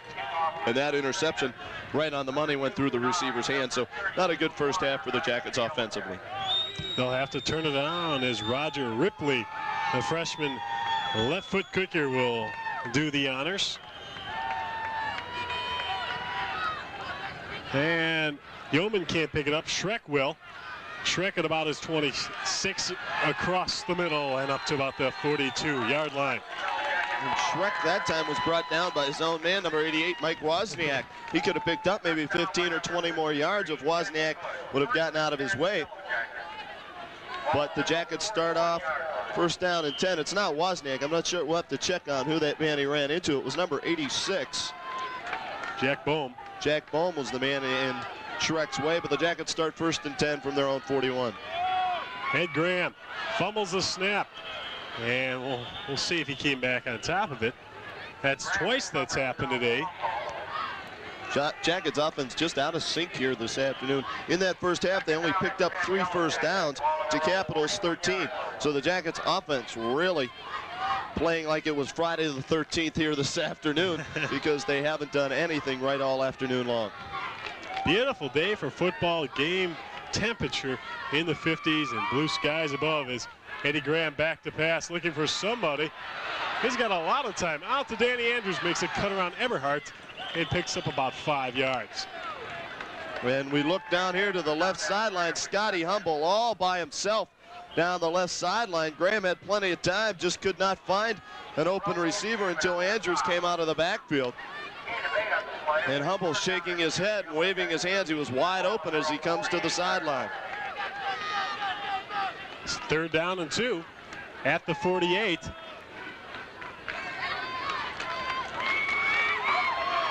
Dudash and Reinhardt, the wideouts. We've got Dudash, and he's one-on-one against Scott Moeller, a linebacker. Let's see if they pick it up. Out to Andrews. Andrews around Moeller, picks up the first down and keeps going. Brought down by Justin Hammond. And a first down for the Yellow Jackets. We didn't see many first downs by them in the first half. Be interesting to see, Greg, if they go back to that play a couple of plays ago where Humble was wide open. Maybe he could break free again. And as we mentioned, he was so wide open, who knows? We might see the Jackets go back to that play. Reinhardt, a linebacker on him. We'll see if they pick this up. Graham gets it back. Reinhardt's open. They get it to him. And now he came back. He had the first down, Greg. And let's see where they marked the football. He had the first down. He tried to make something bigger out of the play, and he might have lost a yard and not picked up the first down. We might have to bring the chains across the way, and that's what we're going to do. Reinhardt had the first down, and then he tried to come back and make something happen really big, and nothing happened. He might even miss the first down now by about a yard. That was only a first down play, so it would be 2nd and inches if he didn't make it. But the way the Jackets have been getting first downs today, they'd be happy to find out if it is a first down, as we'll see the change across the way here. And you take a look at it close up here down at the George Finney Stadium turf. And he got it by about 2 inches, just enough to pick up the first down. So Reinhardt gives the Jackets a first down and 10 at the Capital 34-yard line. When the Jackets have come out throwing the football here in the second half, Greg. Mike Dulsack, the cameraman on the field, able to get you that picture just a moment ago. 1st and 10 from the 34, and Baldwin-Wallace trying to get the offensive machine rolling. They've had 82 points in the past 2 games, none today. Andrews in motion to give up to Conyers. Conyers bouncing off some people. Conyers was only 35 yards in that first half on 10 carries. So he's about 41 yards shy of setting that season mark of yards rushing, but I'm sure he would really not care about that as long as the Jackets would win here this afternoon. Howell and Sokolowski, twin receivers to the right. Ed Graham pitches out to Conyers. Conyers tries it around the left end, and Moeller was there along with Eberhardt.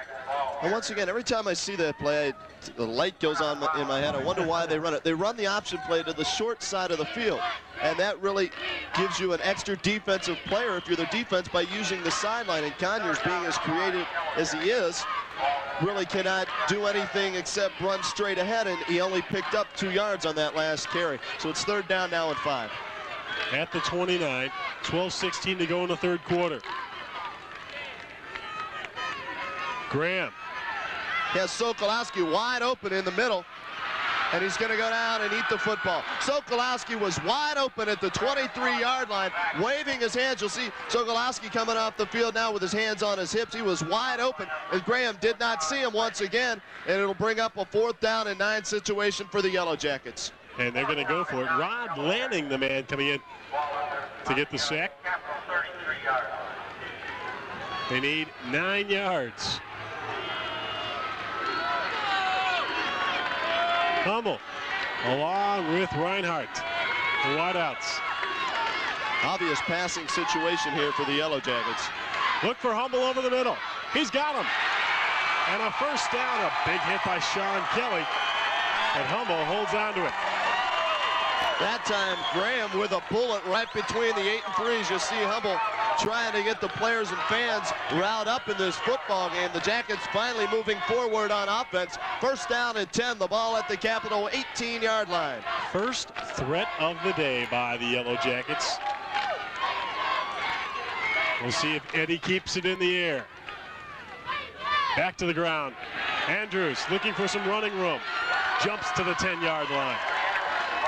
And the Jackets playing with some emotion here in this second half, something we did not see at all in the first half, as that time Andrews sacrificing his body, leaped for a couple of extra yards, took a good hit, but he bounces right back up. He picked up 8 yards on that last carry. 2nd down and 2 now, the ball at the Capital 10-yard line. Hummel and Reinhardt again the wideouts. Conyers and the sophomore. Andrews in the backfield. Fake to Andrews. Reinhardt wide open. Intercepted by Keith Zanto. The 21st interception of the year for the OAC Capital team. They lead the conference, and that's Zanto's 6th. As Graham that time he waited looking too for long. Reinhardt. Yes, he did.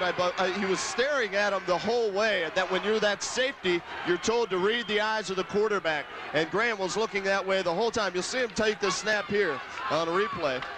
And he's looking that way the whole way, and he throws, and there comes Zanto right in front of Reinhardt. Jackets thwarted once again. 1st and 10 for Capital. Crusaders behind John Keel.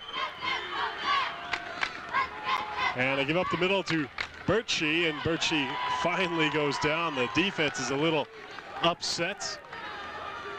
Kevin King on the tackle, along with Greg DePiro. Even though the Jackets did not come away with any points, Greg, you have to be happy that they were able to move the football and get down to within scoring range. There's your first half stats. As you see, totally dominated by the Capital Crusaders in every category. Keel fakes it to Birchie. Shalano after him, and it's blocked down by Kevin King, number 55. And the emotions are getting higher and higher on both sides as the Jackets defense fired up here in this second half. This could turn out to be one whale of a second half. Capital leading 9-0 right now. They have it 3rd and 9 from their own 21. And the Jackets defense needs to hold here and give the Jackets offense, which moved the football somewhat on that last drive, a second chance. Keel will definitely go to the air here. 3rd down and 9. One-on-one coverage with Willicke over here on the right side of the field. Dunkel in motion also. And a handoff to Jones, and Jones will be 1.5 yards short. Tim Scaife comes in for the tackle. That time the Capital offense spread the field out, looking like it was going to be a pass play, and then they run the draw play, and they come up just 1 yard shy, and they'll have to punt the football away. And Vince Finari and Jeff Lindsay back deep to return this punt and try and give the Jackets good field position. Mike Watt will do the honors kicking as the BW crew comes off the field. Defensive unit did a fine job. Watt under no pressure. Shanks one. We'll see if it gets a good bounce, and it does again. Mike Watt has had the luck of the Irish behind him today. All the way down to the 26-yard line. 45-yard punt that time. Well, actually, it went about 20 yards in the air and rolled 25 more. And BW will have it 1st down and 10 now, back at their own 27-yard line as quarterback Eddie Graham trots onto the field. 9:18 left to go, 3rd quarter. Jackets still trailing 9-0.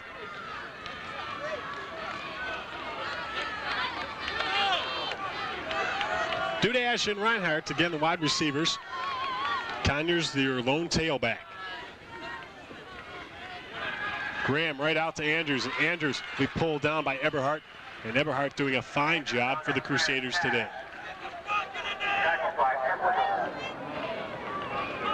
It seems like it's either been Eberhardt or Moeller in on the tackle for Capital. They got a good front four: Napoleon Bell, Bob Toy, Rod Lanning, and Mike Kaufeld. And the linebackers are even a little bit better for Capital. 2nd and 6. Graham again to the air. Graham will go down. Looked like he was going to be able to stick on his feet. I believe Rod Lanning was again the man who sacked him, his second one of the day. Once again, Greg, he had time to throw the football, and he could have easily just dumped it off, threw it incomplete, but he takes the sack instead, and it brings up 3rd down now and about 15 to go for the first down. Well, Graham. I saw Ed. He looked like he was looking for. You'll see it here. Andrews. He's got plenty of time to throw the football, and he could easily just dump it off to somebody to just take the incomplete pass, but he takes the sack, and it's 3rd down and 15. Graham again back to pass. This one is knocked down by Bob Toy. Bob Toy, the 2nd time today he's done that. They were going for a center screen. And Baldwin-Wallace will bring out Sean Gorman. Going back deep, Charles Gibson, number 49, and Mike Lohr, number 19. Frustration is definitely set in on the offense for Baldwin-Wallace.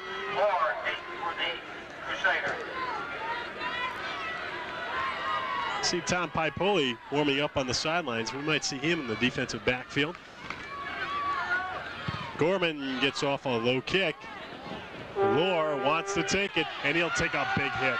But what he did there, Greg, even though he took a big hit, he caught the football on one bounce, did not let it take that roll where the Jackets have been hurt the last couple of times. He sacrificed his body, but probably saved about 15 yards by taking that punt on the first out. That's correct, and they're at the 43-yard line in good field position. 7:53 to go in the 3rd quarter. Greg Fronek along with Ken Roda on the Cablevision Sports Network. The Ohio Athletic Conference Championship game. John Keel. McKenzie is a lone backfield man. Birchie in motion. Keel has to go long. Kevin King was on him, and Willicke couldn't catch the over-the-shoulder pass. An interesting but scary stat if you're a BW fan, courtesy of Mike Mortarello. In the last, I believe it's 2.5 years, the Jackets against teams with purple uniforms are 1-4. So things haven't been too bright and cheerful when the Jackets playing a team with the color purple somewhat on their uniform. 2nd and 10 from the 43. Really dug deep for that one as I drink my grape pop. And a handoff to Dunkel the first time he's carried the ball in the 2nd half. Trosha gets off the bottom of the pile. Really Blum's down there in Shalato. Kevin King on the bottom. 3rd down and 5 now for the Capital Crusaders. Their own 48-yard line. Jackets still only a touchdown and field goal out of the lead in this one. But they need to put some points on the board. But first of all, the defense has to rise to the occasion once again right here. 3rd and 5, and John Keel, the junior. Bob Weil comes in motion. They fake to him over the middle, and Greg Profancic hit it in the air and didn't have enough speed to come back to it and change his direction to make the interception. But nevertheless, a good defensive play by the senior. Profancic twice named Ohio Athletic Conference Defensive Player of the Week, and you see why on that last play as he knocked down that pass, almost came up with a big interception. You'll see him break here. Number 44, he got his hands up and then almost came back to make the interception. Mike Watt in to do the punting chores again. This time a high floating kick, and Fenari will take it. Fenari tries to get around 1, now 2. Fenari all the way up to the 25-yard line. Good job by Vince Fenari. First time the Jackets have really picked up some yardage on a return here this afternoon. And Fenari, breaking a few tackles, picks up about 11 yards on that last punt return. And we'll see what the Jackets offense can do now with 6:54 left to go, 3rd quarter. Still trailing 9-0. Graham keeps him a little extra long in the huddle. They've tried one flea flicker today. Pitch out, and again a reverse, this time to Hummel. Moeller looking to bring him down, he does, and maybe a gain of a half a yard. Did you have a vision on that, the flea flicker? Something was there. It just tipped me off. I don't know what it was. I could just sense it. Bob Packard, 7th season. Looking for career win number 56, and it would be a big one. His 4th OAC championship. 2nd down and 10. Graham back to pass. Looking for Dudash long. If he can, Jeff Lindsay, if he can outrun Sean Kelly tried to bring him down, and Jeff Lindsay gets a touchdown. The Jackets strike with a big play, but there is a penalty flag down back at the line of scrimmage, holding against the Yellow Jackets. Oh my, that hurts the Yellow Jacket offense. Jeff Lindsay just broke open and outran Sean Kelly, number 28, and there you see the flag. It cost Capital a score in the first half. This time it comes back to haunt BW. Be nice if we could take a look at that last play and possibly see where the holding occurred, because Lindsay was so wide open. The ball just had to get there, and he was gone for a touchdown. But it'll all go for naught as the Jackets penalized 10 yards for holding. Here's the replay. We'll see if we can locate the holding. You don't see the flag come down there, so we really couldn't tell. And then there's Lindsay, and he's gone for a touchdown. But all for naught. If I had to make a guess, it looked like Scott Wilson was holding Bob Toy, number 75. 2nd down and 20 from the 15. Baldwin-Wallace now in a hole. Graham rolls right. And he hits a man, I believe, Lindsay again. It's number 83, Scott Humble, making his 3rd catch of this afternoon. And Humble picks up some of that penalty yardage back, and it'll bring up now a 3rd down play for the Yellow Jackets, 3rd and 6. Hummel will go out, and Dudash comes in for him. So it'll be Dudash and Lindsay. Sokolowski, the wingback.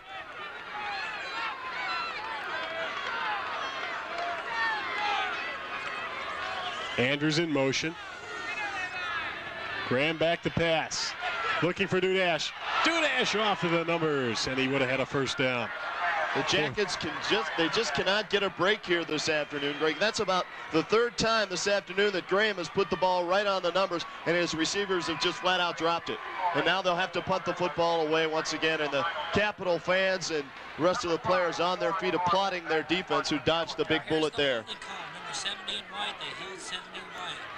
We'll take a look at it. Number 70 in white is the one who got held, and you really couldn't see it too much, but the flag was thrown and the damage was done. Scott Wilson, the guilty party, as Lohr won't be able to get to it in time. This one will roll way back down around the 15-yard line. They'll stop it dead at the 14, where Capital will take control with 5 minutes and 10 seconds left in the 3rd quarter. Sean Gorman gets off a good one. 57-yard punt that time by Sean Gorman. He's not too happy with himself. It wasn't the prettiest punt, but it took a nice BW roll, and for once in this ball game, Capital will be backed up deep in their own end. 1st down and 10 from their own 14-yard line. Capital has outscored their opponents every quarter except for the 1st quarter. See if the Jackets defense could come up with a big turnover right here. They need something to give their offense a lift as flags fly. We may have a delay of game penalty here against the Capital Crusaders. Maybe an illegal procedure. It looks like Tom Dunkel, number 34, moved quickly. He did. Tom Dunkel moved just a little bit too quickly. We have some scores. We're trying to fill you in on the playoff scores, but we haven't gotten any 3rd quarter scores from the teams involved with the possible playoff picture for the Yellow Jackets.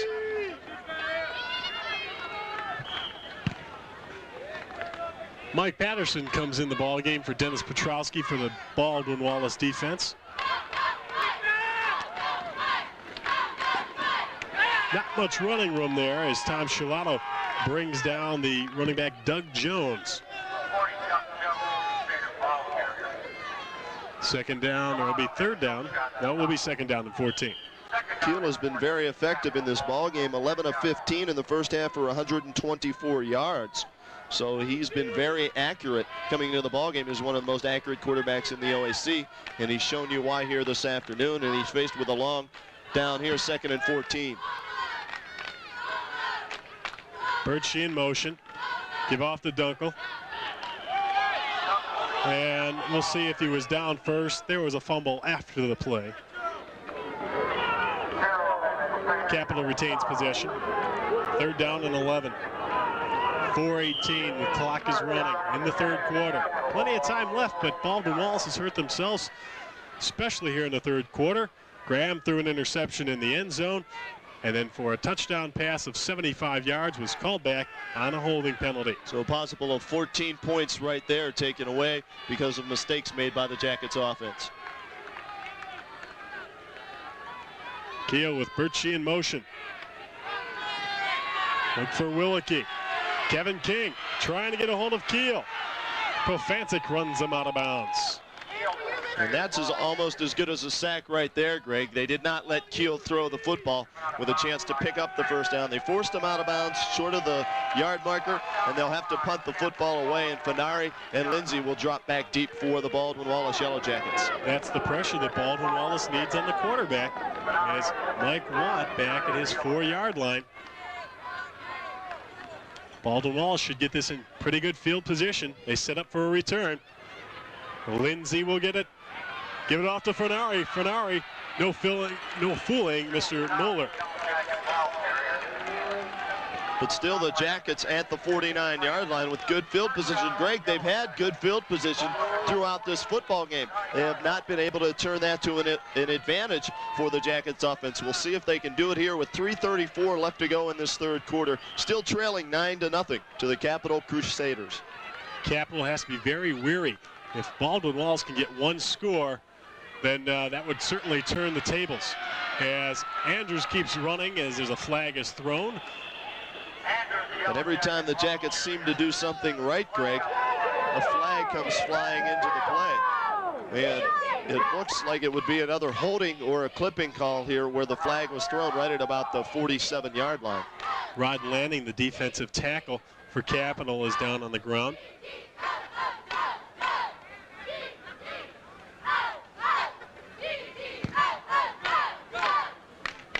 And there's your indication, holding against the Yellow Jackets.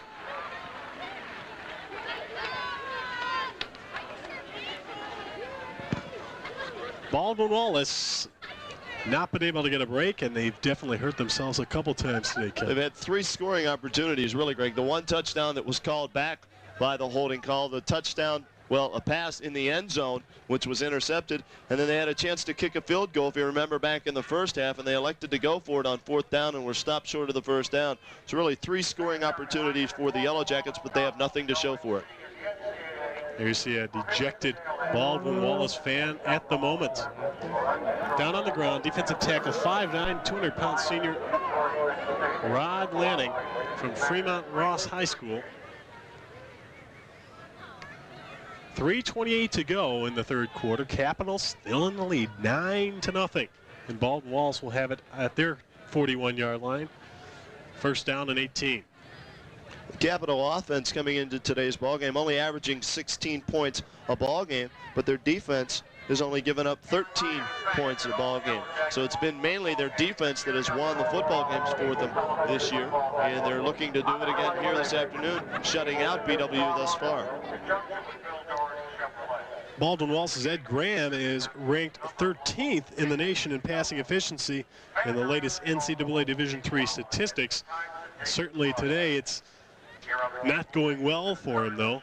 There's been a couple of drop passes, not to his dismay, but not to his credit. He's certainly trying to put something together here. He's thrown some good passes. The one to Lindsay that was called back was right on the money, over the shoulder catch by Jeff Lindsay. But everything's been going bad for the Jackets this afternoon. Lauren Conyers came into the ball game this afternoon with 5 100-plus yard games. Last week, 244 yards. The week before that, 184. And the week before that against Mount Union, 151. In the first half, Conyers only had 35 yards. So the Capital defense has done it not only by stopping Mr. Graham, but they have stopped Mr. Conyers as well. Rod Lanning will be taken off the field. They're looking at his right knee. Doesn't look good right now. But as we saw last week with Graham being carted off on the stretcher as well, things can turn out for the better, and hopefully this injury is not too serious. Take a look at the replay. We'll see if we can locate where the injury occurred. And you really can't tell. No, you can't, Rod. He's up the field a little bit.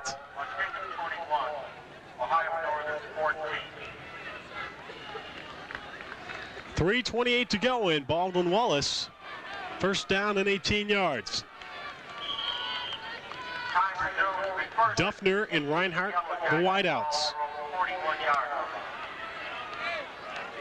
Ed Graham, the senior, pitches out to Conyers. Conyers gets around the outside and gets up most of that penalty yardage. Good block that time by Ron Kurak, who sprung Conyers to the outside, and Conyers was able to pick up 8 yards on that carry. Second and 11. Defensive signal caller, Jay Sherritt. We'll see that going back to the line next time. Ed Graham back to pass, looking for Reinhardt. That's going to be a little too far. And coming up again with the call, Keith Zanto, and I believe Zanto's second interception today. As Graham that time tried to force it into the coverage and overthrew his man Reinhardt. And sometimes when you have to throw over the linebackers, you throw it a little bit too high, and that's what happened there as Graham throws his third interception of the ball game. Good catch that time by Zanto to make the interception. He had Kurak once again over the middle, Greg, for the first down, but he was looking to go to Reinhardt the whole way. Zanto's second today. He has 7 on the season. 22 now for Capital, who leads the OAC in thefts. Back to pass, look for Wilkie. He's under pressure. Kevin King running after him. And Procaccini will run him out of bounds. Good job that time by Keel to scramble out of the pocket and get close to a first down. Because everybody was back in pass coverage, there was plenty of room for him to run. And Keel wisely picked up 9 yards. It'll be 2nd and 1. 8 and 9 on the play. Second down and 1, Capital. Ball on the road, 36 yards.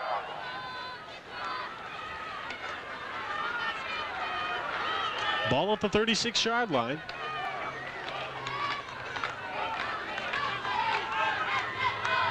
John Keel with Dunkel in motion. Keel will take it himself. Keel gets the first down up to the 41-yard line. Tackle by number 93, Rick Blunt. First down, Capital. Ball on the road, 41 yards. Well, the defense needs to put more pressure on the quarterback. Time left. 2:18 left in the quarter. 9-0 Capital over Baldwin-Wallace in the OAC Championship game.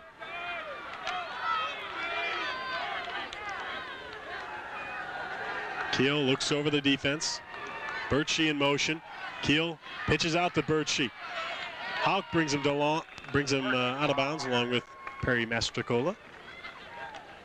Given out by Houck and Mastrocola. Jackets defense yet to come up with a fumble or an interception here this afternoon. Capital, on the other hand, their defense has picked off 3 passes. And it'll be 2nd down and 8 from the 43. Kevin King comes out of the ball game. Doug Halbert will fill in at the right end position. Keel looked over at Wilkie. I don't know if they've got something going here. Come in on the play. They'll go long for Birchie, and nothing there. Keel thought his face mask was pulled. Good Good feed by the defense coming in on it. I thought that one of the Jackets got a hold of Keel's face mask as well, but the official who was behind Keel really could not see it, and therefore the flag was not thrown. But I do believe somebody reached up and grabbed the face mask of Keel as he was rolling out to his right. Take a look at it right here. Right there it was. It was number, I believe, 39. Medveds, the linebacker, grabbed a hold of Keel's face mask. Good job by our crew in the truck and the cameraman to show you that. The Jackets get away with a break there. Keel on a 3rd down play. Looks for Birchie. Dunkel all the way open, and he gets it at the 35-yard line. Now they say no catch. And we'll have the best look at this one, Greg. Yes, we will. It was very close. The pass came in low, and Dunkel turned around at the last second. They're going to rule it an incomplete pass. Kurt Smith, number 77, the offensive lineman's up there, patting the official on the back. Take a look at it right here. There you see Dunkel in motion. Now he's going to go out in the open area and then come down. And you really could not tell. It looked like a catch, but then after the pile was there, the ball was loose on the ground, and I think that's what caused the official to rule an incomplete pass. That could be, and Mike Watt, the freshman, in on the kick again from his 32. Jeff Lindsay will take it from his 19.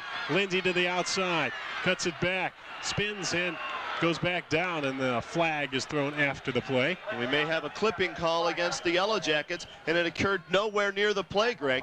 And the Jackets are going to be backed up, I do believe, deep in their own territory to start this drive. 1:38 to go in the 3rd quarter, and you called it correctly, Ken. And that clip had nothing to do with the play whatsoever. Lindsay was on the other side of the field. I'm not sure who the man was that clipped, but he just cost the Jackets about 10 yards, and they'll have to start deep in their own territory, trailing 9-0. Ed Graham comes back on the field, 90 yards away from a touchdown. Baldwin-Wallace has been shut out today the past 2 games. Last week, playing Ohio Northern, 31 points. The week before, 51 at Otterbein.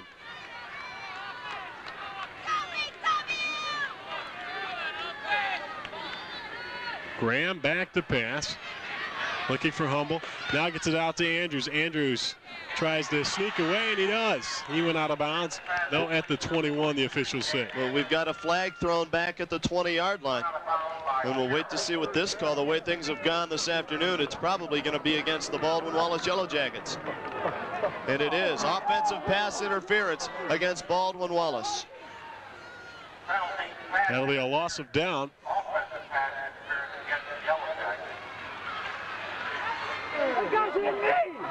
Scott Humble, you hear him? It wasn't me, he says. Good game, too bad you're missing it. Pass interference and the loss of down. 2nd and 15 now from the 5-yard line. I think Baldwin-Wallace has gone as low as they can go right now. Can only get uphill, go uphill from here. Let's hope so, with 1:30 left to go, 3rd quarter. Hand off to Conyers. And Conyers picks up a little bit. The Capital Crusaders coming in here to George Finney Stadium. Heard a lot about last year's victory, saying that when they beat the Yellow Jackets, it was a fluke. It was at the end of the season. It didn't mean much. Well, they're here this afternoon to prove that they are a team to be reckoned with in the Ohio Athletic Conference, and they want to win this OAC crown. And right now they have the upper hand, leading 9-0, and in total control of this football game. 3rd down and 12 from the 8-yard line. Ed Graham looking for Humble all the way. Goes long now for Jeff Lindsay, and about 5 yards too long. So he had a step on Keith Zanto. Graham once again with time to throw the football, could not spot a man open. Credit to the secondary from Capital in their coverage of all the wide receivers and running backs coming out of the backfield. It's a good crew they have back there. Zanto, Sherritt, and Kelly. And the Jackets offense coming off the field shaking their head. They don't know what to do to try and get something going. Gorman in his end zone. Gets off a high one. And a fair catch there by Mike Lohr. Great field position for the Capital offense. 1st and 10 at the 42-yard line of Baldwin-Wallace.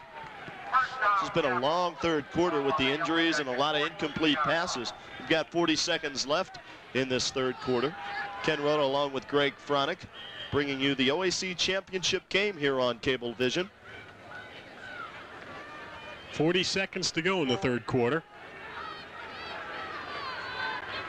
They've got Mike Fulmer, the tight end. Now they bring him back into the line. And Wilkie goes out as a wide out. Out of your pitcher at the bottom of the screen. And a pitch out, and Dunkel can't get it. And coming up, Profancic. And that's the big play that the Yellow Jackets needed. Good pressure applied by the defensive line to force that fumble. We'll take a look at it again here shortly. And then Profancic, not trying to pick up the football and run with it, just simply fell on the football to take control of it and give the Jackets the big break that they needed. 1st down and 10 now for the Yellow Jackets. We'll take a look at the play right here. Someone provides pressure. As soon as he turns around to hand off, there's somebody there. It was Shalato, number 87, and Rick Blum also there. And then Profancic falls on the football. Ed Graham gets the call again. Close to midfield, hand off to Conyers, nowhere to go. Number 82, Todd Smith, comes in to make the play. Todd Smith filling in for Rod Lanning. 2nd down now and 9, ball resting at midfield. Could be the last play of this third quarter.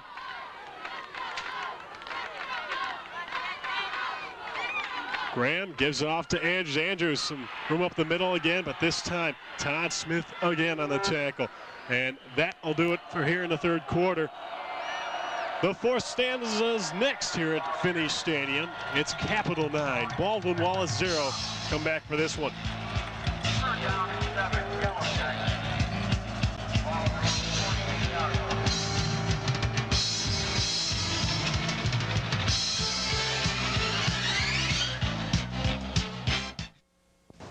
There are many opportunities for off-campus study at BW. As a biology major through the Ecology Field Studies program, I've been able to study the salt marshes and barrier islands of the New Jersey coast and the ecosystems of the Everglades and coral reefs of the Florida Keys. I'll never forget the first time I saw a coral reef. It really blew my mind. But the most rewarding aspect of these opportunities have been the friendships that have developed as we've learned to live and work together.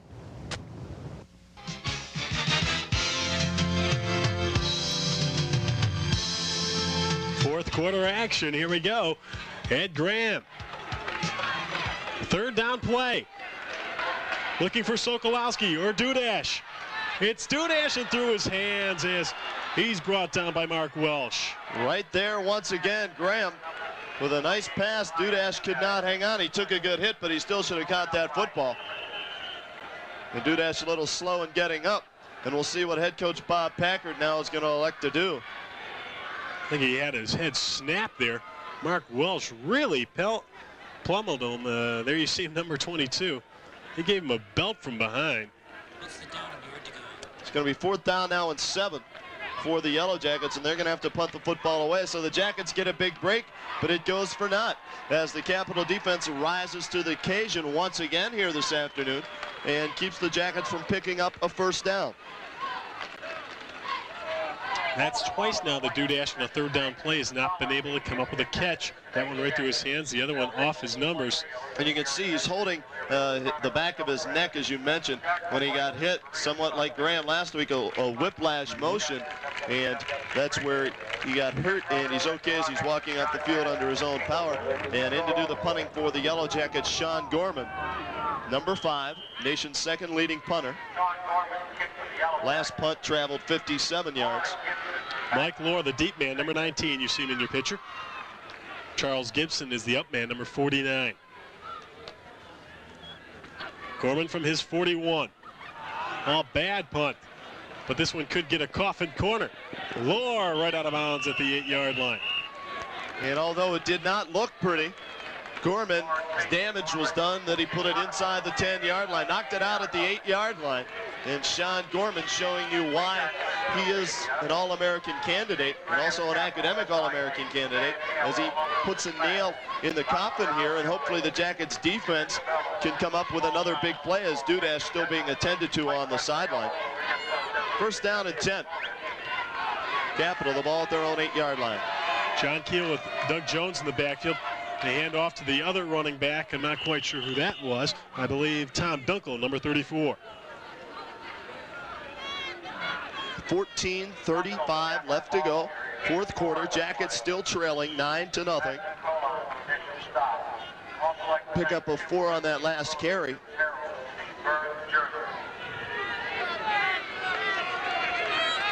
Weil in the backfield along with McKenzie. Weil gets the call. Nothing there. Greg DePiro brings him down.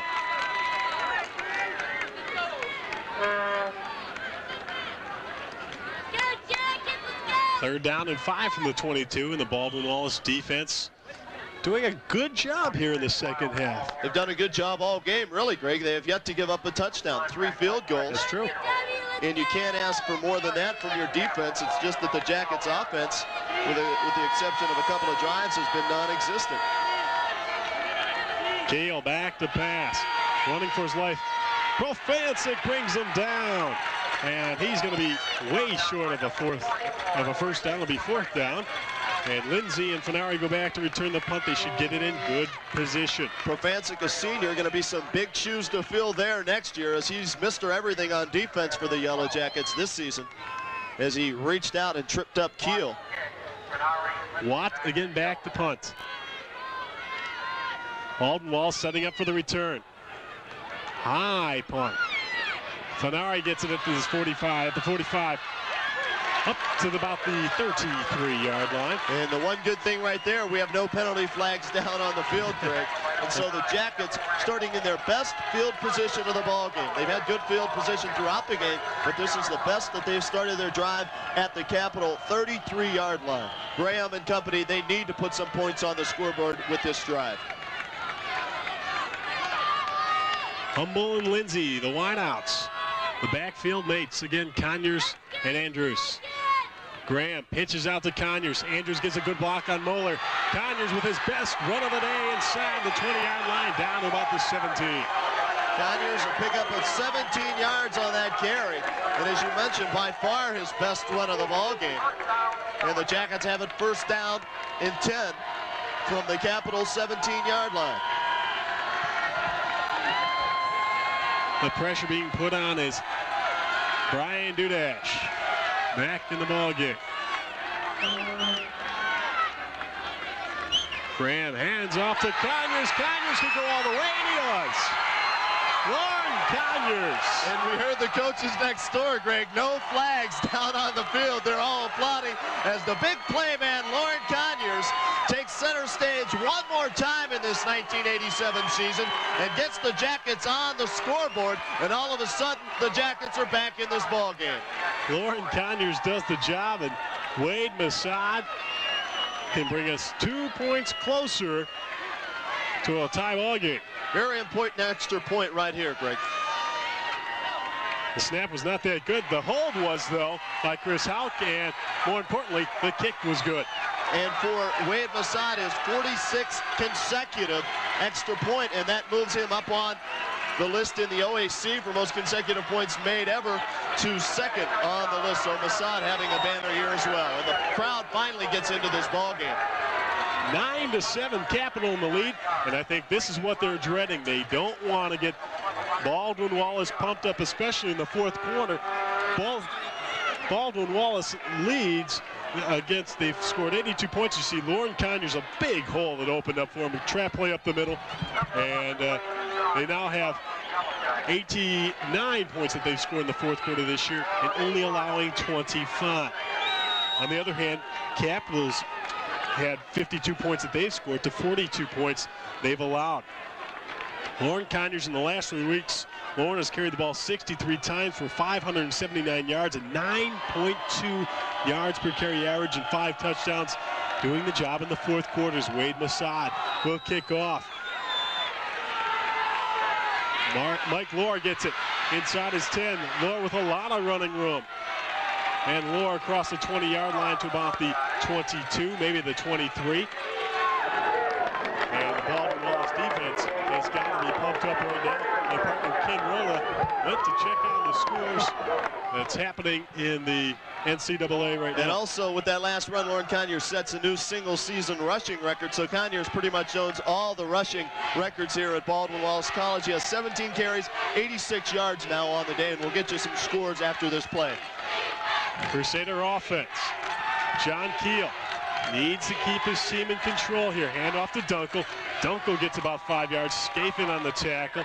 Kevin King up there along with Greg Profancic. Now some of the other teams that are playing this afternoon, in order for the Jackets to get into the playoffs, if the Jackets would win, from the words of Kevin Ruppel, Wabash is getting crushed by DePaul up in Indiana, and Monmouth, who's playing in their title game, is also losing. So the signs are somewhat better than a little bit ago for the Jackets, as the defense once again lowering the boom. That time Profancic along with Petrosky and Trosha throw the running back from the Capital Crusaders, Birchke, to the ground. No gain. Third down now and 3. 11:53 remaining in the game. Remember, in a tie ball game, which it's really not made for right now with a 9-7, it ends up in a tie. Baldwin-Wallace needs a victory.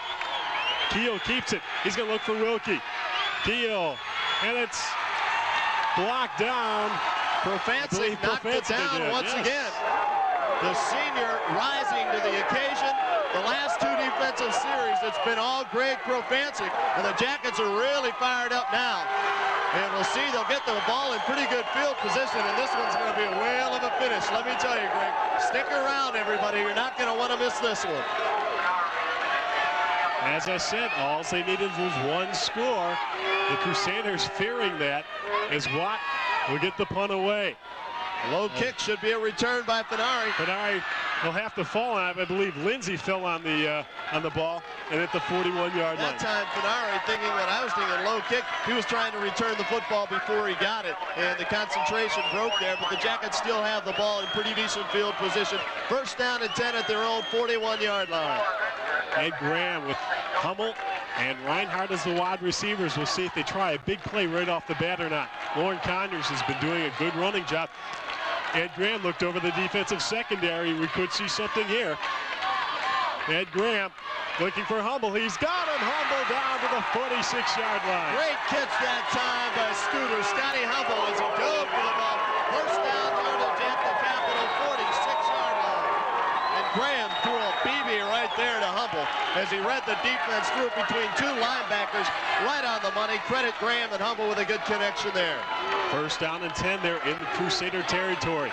Number 82 comes in, Sean Duffner. Duffner and Reinhardt. Graham again looks at the defensive backfield. I think this time might be Conyers gets the call. Pitch out to Conyers. Conyers can't get around the defense. Napoleon Bell comes up for the tackle. I don't know, I've just been able to see Graham today. I can pick out what he looks like he wants to do. Pick up on that last carry by Conyers of 2 yards. It'll bring up second down now at 8. Here's the scoring drive. 2 plays, 22 yards, 22 seconds. 18-yard run by Lauren Conyers.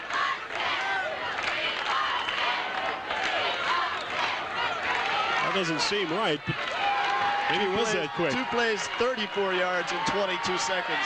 Conyers had all 34 yards on that last series for the Jackets. We'll see what Baldwin-Wallace has in store here.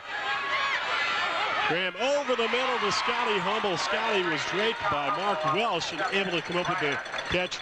Scott Hummel has been outstanding today. Hummel sat out last season, coming back this season as we take a look at Lauren Conyers on the sidelines. He went down earlier in the ballgame and came back, but right now he's on the bench on the sidelines, and he could be hurt. He's taking a breather. He's in a lot of pain right now. It looks like that left shoulder again. Third down and 3 from the 39. Graham hands off to Andrews. Andrews jumps, and he's close to a first down. Yeah, he's got it. All depends on the spot. They got the first down. It looks like he'll have the first down by about a length of a football. And we look on the sideline now trying to find Lauren Conyers. They're not even going to bring the chains on. They're going to wave the arm and move the chains and give the Jackets a first down. Conyers standing right next to Bob Packard. He's ready to get back in the game. Humble and Reinhardt, you can't keep him out of the ball game. He's a gutsy player. Ron Crack, the lone tailback. Passing situation. First down and 10. Graham back to pass in the rollout. Good protection. Graham will just pass it out of bounds. Wise choice that time by Eddie Graham. He did not see any yards ahead of him to pick up on the ground, and all his receivers were covered. So he just elected to throw the football out of bounds and stop the clock with 9:26 left to go. Second down and 10 now. The ball at the 36-yard line of Capital. And here comes Lauren Conyers back in the ball game. Ron Crack will take a seat on the sidelines. Second down and 10 from the 36-yard line.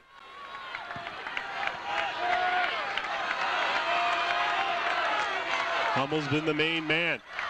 And a handoff and a draw play and nowhere to go for Lauren Conyers. Good defensive play there by Napoleon Bell and also number 25, Brad Bush. A loss on that carry of 4 yards. So it'll bring up third down now and 14, Greg. And really in this situation, not if you don't pick up the first down, you do have Wade Massad, who is a pretty good field goal kicker. 57 yards though. Right now, if you pick up 10 yards, you get him down to the 30-yard line. That would be his career best of 47 yards. But hopefully the Jackets will get the first down and it won't come to that. Ed Graham takes the handoff, wants to go long. A man along the sidelines and intercepted by number 28, Sean Kelly. Sean Kelly up the sidelines. Kelly falls down at the 40-yard line. A flag thrown back at the 8-yard line. We'll wait and see what the call is there. But Graham really just threw that one up for grabs, Greg. He had to throw it the whole way back across the field. And instead of trying to pick up the first down, the Jackets were going for all the marbles right there, and they come away with nothing. And the Capital Crusaders will have the football. I believe the flag was after the interception. There's everybody in limbo right now on the field waiting for the call. The defensive unit for Baldwin-Wallace is on the field, but it's a possibility that it could go against. Might be a clip after the return, and that's what it is. Well, at least that's the case. It'll bring it back to where the clip occurred, and it will be Capital football, but they will start deep in their own territory. Here's C. Graham. He rolls out. He's to the right side of the field, and he tries to go the whole way back across the left side. 2 men right there, and there was the clip on Lindsay. Good call by the official to throw that flag in there. But this really, Greg, is almost as good as a punt right here, as Capital will start first down and 10, but deep in their own territory at the 4-yard line. So the Jackets defense, if they could hold here, would really give the Jackets offense great field position. First down and 10. John Keel at quarterback. Capital has the ball in the lead by 2, 9-7.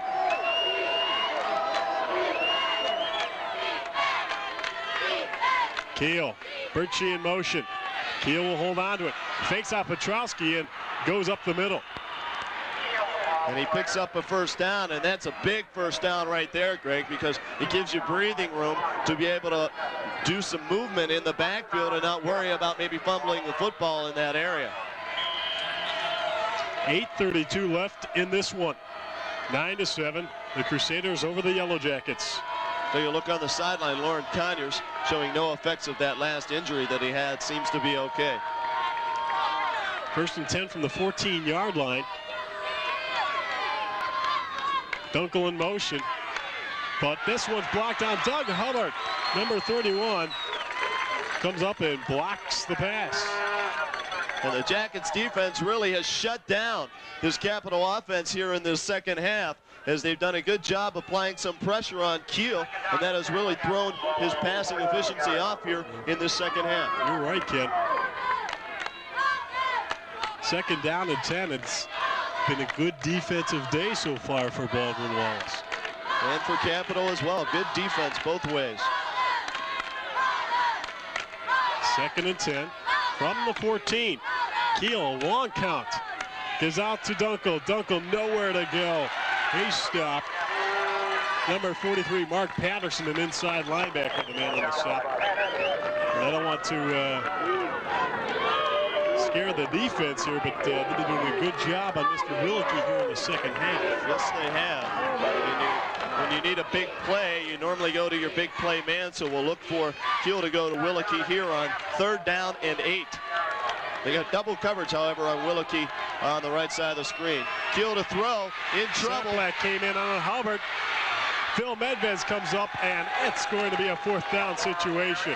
Medvez, Profancic, and Chalato, 3 of the Jackets' 4 linebackers right there to make sure Keel did not pick up the 1st down.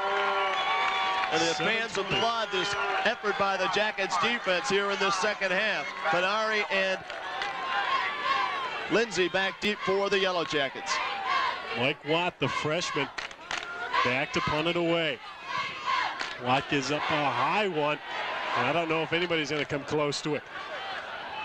And the ball is going to roll for Capital down to the 43-yard line. Never seen a game where a punter has gotten off so many bad kicks, but has gotten the roll of the ball here this afternoon as the Capital Crusaders have. That ball hit at about the 47-yard line of Capital and finally rolled dead at the BW 43-yard line. So Capital gets a big break there. 6:56 left to go. Jackets trail by 2 as you take a look at head coach Bob Packard on the sideline.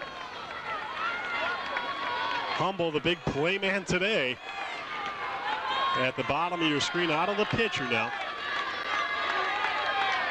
And a handoff to Conyers on a misdirection play in the backfield. And they didn't fool Moeller, but Conyers keeps on his feet and goes along the sidelines. Moeller had a hand on him, but Lauren Conyers, good player, able to stay on his feet and keep moving the legs. Conyers 20 carries, 89 yards, and 1 touchdown.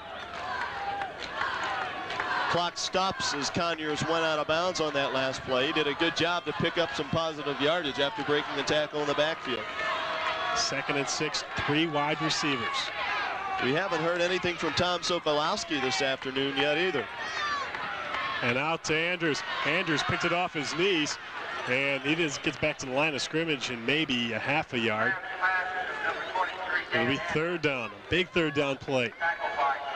3rd and 5 for the Yellow Jackets. 3rd down and 5, Yellow Jackets. Ball on their own 48-yard line. As I mentioned, Tom Sokolowski, 2nd leading receiver on the Yellow Jackets team, has been shut out here this afternoon. So let's see if Eddie Graham can maybe hook up with Tom Sokolowski here on this big 3rd down play. Andrews in motion. Excuse me. Eddie Graham looking for Andrews.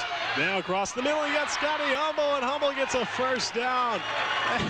Ed Graham likes to flirt with danger. Oh my, across the middle, and 3 Crusaders just missed it. A little bit of zip on that ball. Some quarterback talk for you there. As Graham really threw that one about 85 miles an hour right between the numbers on Scotty Humble's jersey, and it picks up a 1st down. Scott Humble trying to fight with Lauren Conyers for the player of the game honors for Baldwin-Wallace on offense. 1st down and 10 from the 44. They keep moving. A fumble. The ball is loose, and it's going to be Capital's ball. Number 23, Justin Hammond, the inside linebacker, coming up with it the 3rd time today, Ken, that Ed Graham has lost it on the handoff. That's very uncharacteristic of the Yellow Jackets offense. That should be something that's automatic. The snap from center should be automatic. And as you mentioned, Greg, this is the 3rd time here this afternoon that the Jackets have had trouble with the exchange. You'll see it here as Graham takes the snap and then loses it. It rolls free, and Capital falls on the football. Jackets defense called upon once again to do the job. Dunkel comes up, and he's hit hard by Shalala, but not before he picks up 7 yards, and this gives life to Capital right now. More importantly, they have the ball and the lead, plus the time. 5:25 left on the clock. And that 1 field goal attempt that the Jackets passed up back in the 1st half really looks big right now, Greg. They're only trailing by 2, and if Masad maybe would have hit that, they'd be up by 1. So you have to think about things now. Handoff, nowhere to go. Saplak and Profancic in on the tackle. Time now becomes the Jackets' biggest enemy as we're down to 5 minutes exactly to go in this fourth and final quarter. Capital up 9-7. 3rd down and 1 for the Crusaders here. The ball at the BW 47-yard line. John Keel, the junior quarterback, has done a fine job today. He's got McKenzie in the backfield. He's only carried the ball once today. He'll get it this time. No way. He lost a yard. Great job. Great pursuit by the Jackets as the offensive line, which had been very successful for Capital throughout the game, that time get blown off the ball, and the Jackets defense once again rising to the occasion, and Capital will have to punt the football away. Let's take a look at that. Greg Profancic, the man who comes in and just sticks McKenzie right there. He got him high, and Rick Blum got him low. The kick goes to Lindsay. No, it'll be Vince Finari getting the call at the 21-yard line. And Finari wisely, I held my breath wisely that time, raised the right hand and called for the fair catch. And so the Jackets defense did what they have done all game long, stopped the Capital offense, and now it's up to Eddie Graham and the Jackets offense with 3:54 remaining in this ball game. 80 yards away from a touchdown, but they've got Wade Masad, one of the better kickers in the OAC. And they need only 3 points to take the lead. Ed Graham, back to pass. Over the middle, Sokolowski. He's got it! Sokolowski's brought down by Sean Kelly just over the hand of Hammond. I do not know how Sokolowski was able to come up with that catch because the defensive man was with him. Step for step, Graham with a beautiful, Ohio Bell would have been proud of that connection. It was perfect. Graham to Tom Sokolowski. The big play gives the Jackets a big lift here on offense. 1st down and 10 at the 39-yard line. Ed Graham now will keep it on the ground. Conyers gets the call. Around the corner, Conyers, and goes out of bounds about the 33. Let's take a look at that long pass game. We'll look at the replay of the long pass. Let's take a look at this play as Graham threw a picture-perfect pass to Sokolowski, who I mentioned earlier hadn't done much. There you see Sokolowski. He's out of your picture. Now watch this play. The hand goes up, and it's just over the outstretched hand of Hammond, and Sokolowski with great concentration made the grab, and the Jackets in business now at the Capital 33. And Ed Graham did a fine job of faking that pump to the left side. Hand off to Conyers up the middle. Conyers being dragged along. Picks up about 3 yards. Well, he's close to a 1st down. I think he's got it. Mark Welshon on the tackle, along with number 70, Troy Gabriel. And we may have to bring the chains in. We will. They'll bring in the chains. This is awfully close, but I think they're going to have it. 3:14 to go. The Ohio Athletic Championship game on the Cablevision Sports Network. Hope you're enjoying it this afternoon. The winner of this one has a chance of going to the playoffs. Ooh, so close. The officials, it's that close. Oh, maybe a half-inch away. Unbelievable. Good camera work by Mike Dulcek down there on the field for Cablevision. They're at the 29-yard line. 3rd down and 1. Conyers now on the day, Greg. 97 yards on the ground, approaching his 6th 100-yard game of this season. That last pass play to Tom Sokolowski traveled 41 yards. And the biggest play thus far of the ball game for the Jackets. We'll see if Ed Graham calls his own number here. They're that close. Ed's got a lot of room ahead of him. He does. Ed Graham's got the 1st down.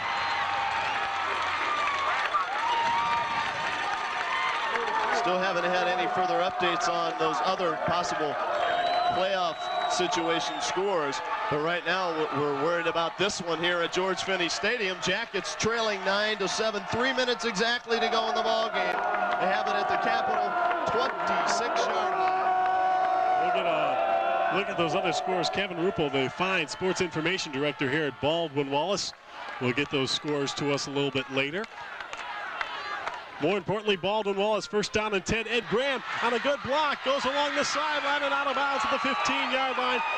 Dan Andrews and Jeff Lindsay putting along some good blocks along the right side. Conyers strutting his stuff to perfection on that pitch from Graham.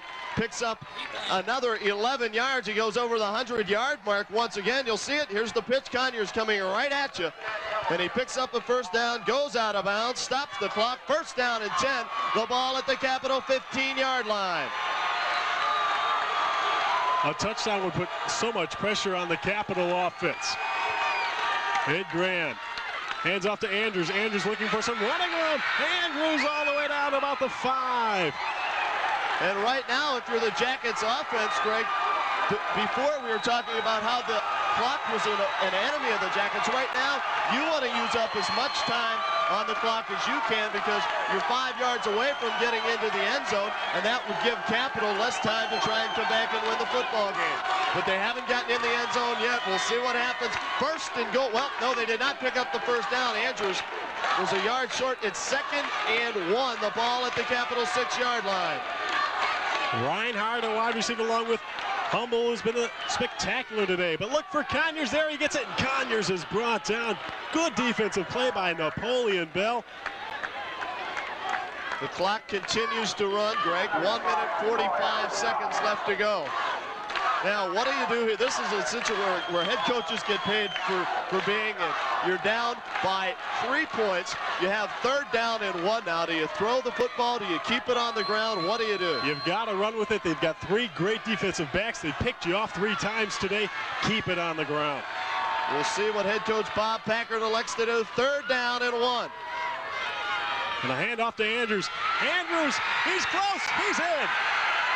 No flags on the play, and Baldwin-Wallace goes in the lead. 13-9. Capital fans across the way cannot believe what they're seeing. They saw their team dominate this game for 3 quarters, but the Baldwin-Wallace Yellow Jackets say that they own the 4th quarter, and they're showing you why right here this afternoon as Wade Masad will try and tack on the extra point to give the Jackets a 14-9 lead. No pressure here for Masad. They're already up by 4. This makes it 5. 14-9. And more importantly, Greg, only 1 minute and 14 seconds left to go in this ball game. Capital has to get it into the end zone to win this football game. A field goal will do them no good. One thing we have to look at, passing offense. Capital rated 6. You've got the man you should look to, Keith Willicke. Big problem. Baldwin-Wallace West in the OAC in passing defense. We'll see if they can stop him. You know what's going to go in the air. The key to this second half has been the pressure that they've been putting on Kiel. That's going to be the key to this last drive. If the Jackets can keep pressure on Kiel, then they should be able to wrap up this football game. There's the handoff to Andrews. Busts the tackle. Dives on into the end zone. Jackets lead 14-9 with 1 minute and 14 seconds left. Wade Masad will tee it up here at the 35-yard line. And what you have to do right here, Greg, is you have to make sure they don't get a big return. You have to stop them back around the 20 or 25-yard line. We'll see where Masad goes with this. If they'll go all the way back down to Weil or Lore. With all the emotion and how psyched up he is, I wouldn't be surprised if he knocks this one in the end zone. Well, he won't get it that far. Mike Lore at the 10.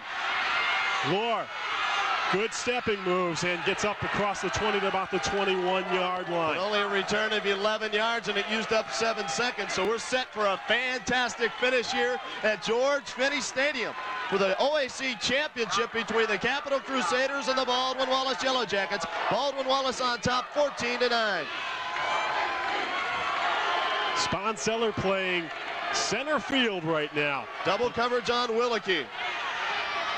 Out to Fouts. Keep him in bounds. Goes out of bounds.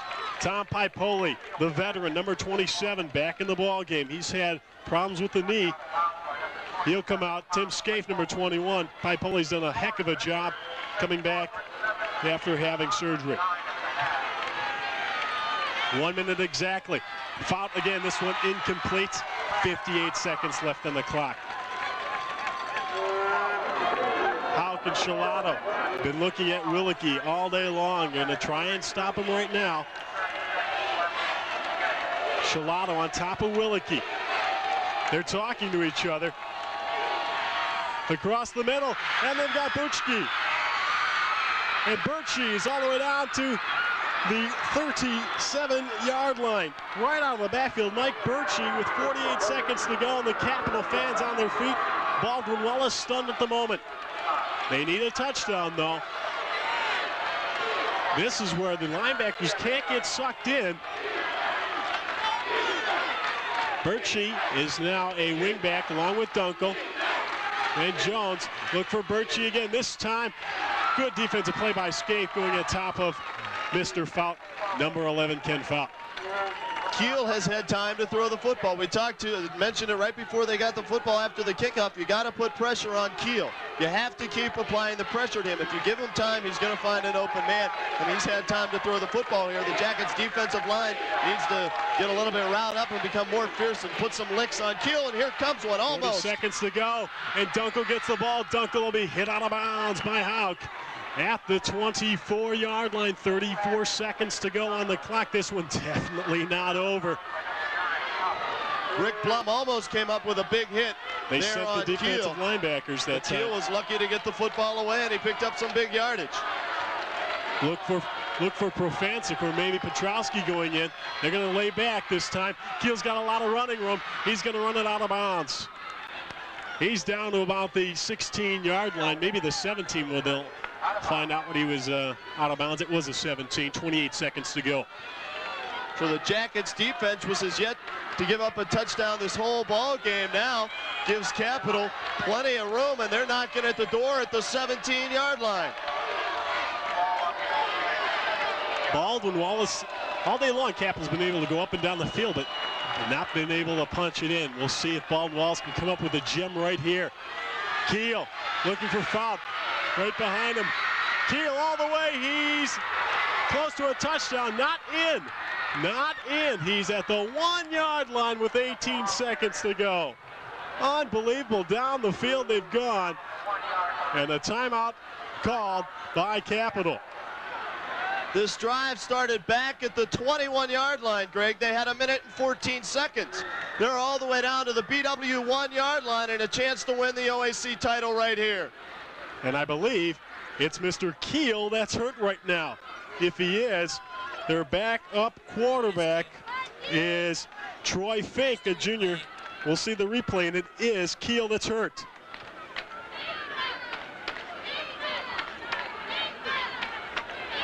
Oh, it was fumbled, but able to come back on top of it was a Capital player. And now all the Capital fans going to run down towards that end zone and cheer their team on. Let's see the hit, and we'll see if we can see what happened here. Ball did pop loose, but his knees hit the ground first before the ball went over the plane. So that's where they spotted at the half-yard line, if there was one. Keel's hurt. Troy Fink, number 11, the other quarterback, he's also a junior. Now this could be a problem for Capital because we've seen Graham have some problems on the snap. Coming in an emotional ball game, we'll see what Troy Fink can do. As Keel steal down, he's finally sitting up right at the goal line. He took a heck of a hit. 18 seconds to go. Everybody on their feet in the stands, on the sidelines, up here in the booth. 14-9 our score right now with 18 seconds. BW on top, but Capital has it first and goal from the BW 1-yard line. They've moved 88 yards in a matter of 56 seconds. As I said, Baldwin-Wallace last in passing defense, and that's hurting him right now, all the way down to the goal line and ready to punch it in. Coming in the ball game, number 10, Troy Fink. See if Capital elects to keep the football on the ground or if they go up top. 18 seconds left. Here we go. Fink. He didn't get in. Fink didn't get in. The time's still running, but they'll have a timeout. 13 seconds left. We'll see if they even lost a little bit of yardage there. Tried the quarterback keeper, and Fink did not get into the end zone. They mark it about the same place. We'll take a look at it one more time. And he was awful close. Trying to get in. And the officials' arms do not go up. And quickly, Capital calls timeout. 13 seconds left. What a way to end the season here on Cablevision. The Jackets and the Crusaders going head to toe right at each other. And it comes down to this last couple of plays with 13 ticks remaining on the clock. Greg Profancic, number 44, the leader on defense.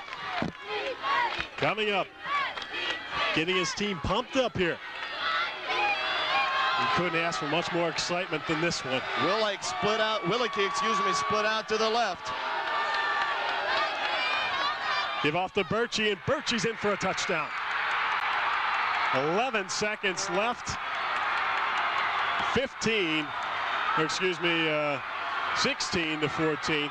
The extra point is very important here. Roger Ripley needs to put it through. You mentioned it, Greg. The Jackets defense last in the passing category, and Keel and company took care of their offense, had plenty of time to throw the football and used it to their advantage, and the extra point is good, and it looks like Capital is going to be crowned the 1987 OAC champion, although there are 11 seconds left to go. It looked so good for Baldwin-Wallace just a minute ago, and Capital just marched down the field. 11 seconds. I'm sure as soon as they've been told, the special teams, as soon as they get the ball, fall down, and the time will stop. And then Baldwin-Wallace will have a chance from line of scrimmage, Ed Graham.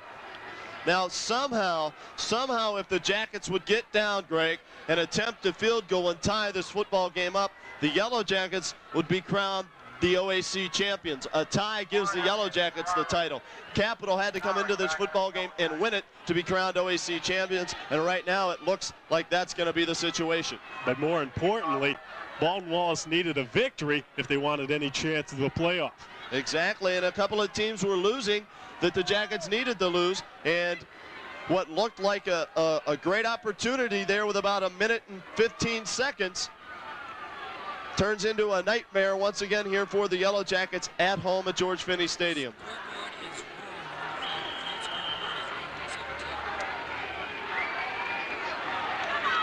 Here comes Ripley. Ripley along the sideline, and they'll let that go out of bounds. He'll have to kick 5 yards deeper than that. And we were told that the scoreboard is wrong. I'm not sure what's wrong about the scoreboard, whether there's more time on the clock than we see up there, or what. It should be 16 to 14, not 17. So a field goal would give the Jackets a victory, and it would not tie this ball game up. It would give them a victory. That's correct. 9 plus 7 always made 16 for me, so. And so they'll have to re-kick this one. And no time off the clock because one of the Yellow Jackets did not touch that football as it went out of bounds. So what you have to hope for here is get the football, fall on it, throw a big pass play, call timeout, or maybe get an interference penalty and try a long field goal. And once again, that field goal that was not attempted back in the first half comes back to haunt the Jackets, but it really shouldn't have mattered as the defense should have been able to hold Capital. This time hit by a Baldwin-Wallace player, and they'll just fall down on it at the 39-yard line, and a timeout is called with 8 seconds left, a chance for one play, 2 if they were lucky. So Baldwin-Wallace needs to get about 30 yards on this play, have any shot of giving 25 yards. Give Wade Masad a pickup of 25 yards here and give him a shot at a long field goal.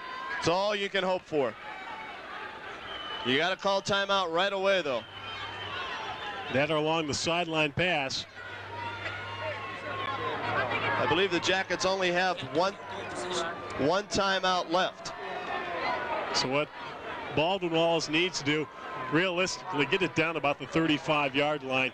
And that would be, it'd be longer than Wade Masad's ever kicked it, but it'd be a 52-yard field goal attempt. He has attempted field goals of over 50 yards, and plenty of times he has had the distance. And the wind is blowing that way for Baldwin-Wallace.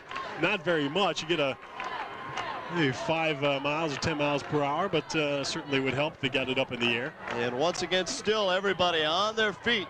This one not over yet. The Yellow Jackets going to give it one last ditched effort. 8 seconds remaining. Graham with 4 wide receivers in the ball game. We'll see where he goes. Ed Graham is going to look for Lindsay. He's going to go long. Reinhardt, and it's intercepted by Charles Gibson, and this one's all over. Scott Hummel is hurt on the ground. He was stepped on, and this one's all over.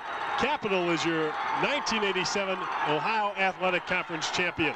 And an unbelievable finish, Greg. The Jackets, who were stalemated for most of this ball game, come back with 2 fourth-quarter touchdowns. And then the Jackets defense, which had played great all day, finally breaks down and gives up the touchdown in the last seconds of the ball game. And the Jackets lose this one 14, excuse me.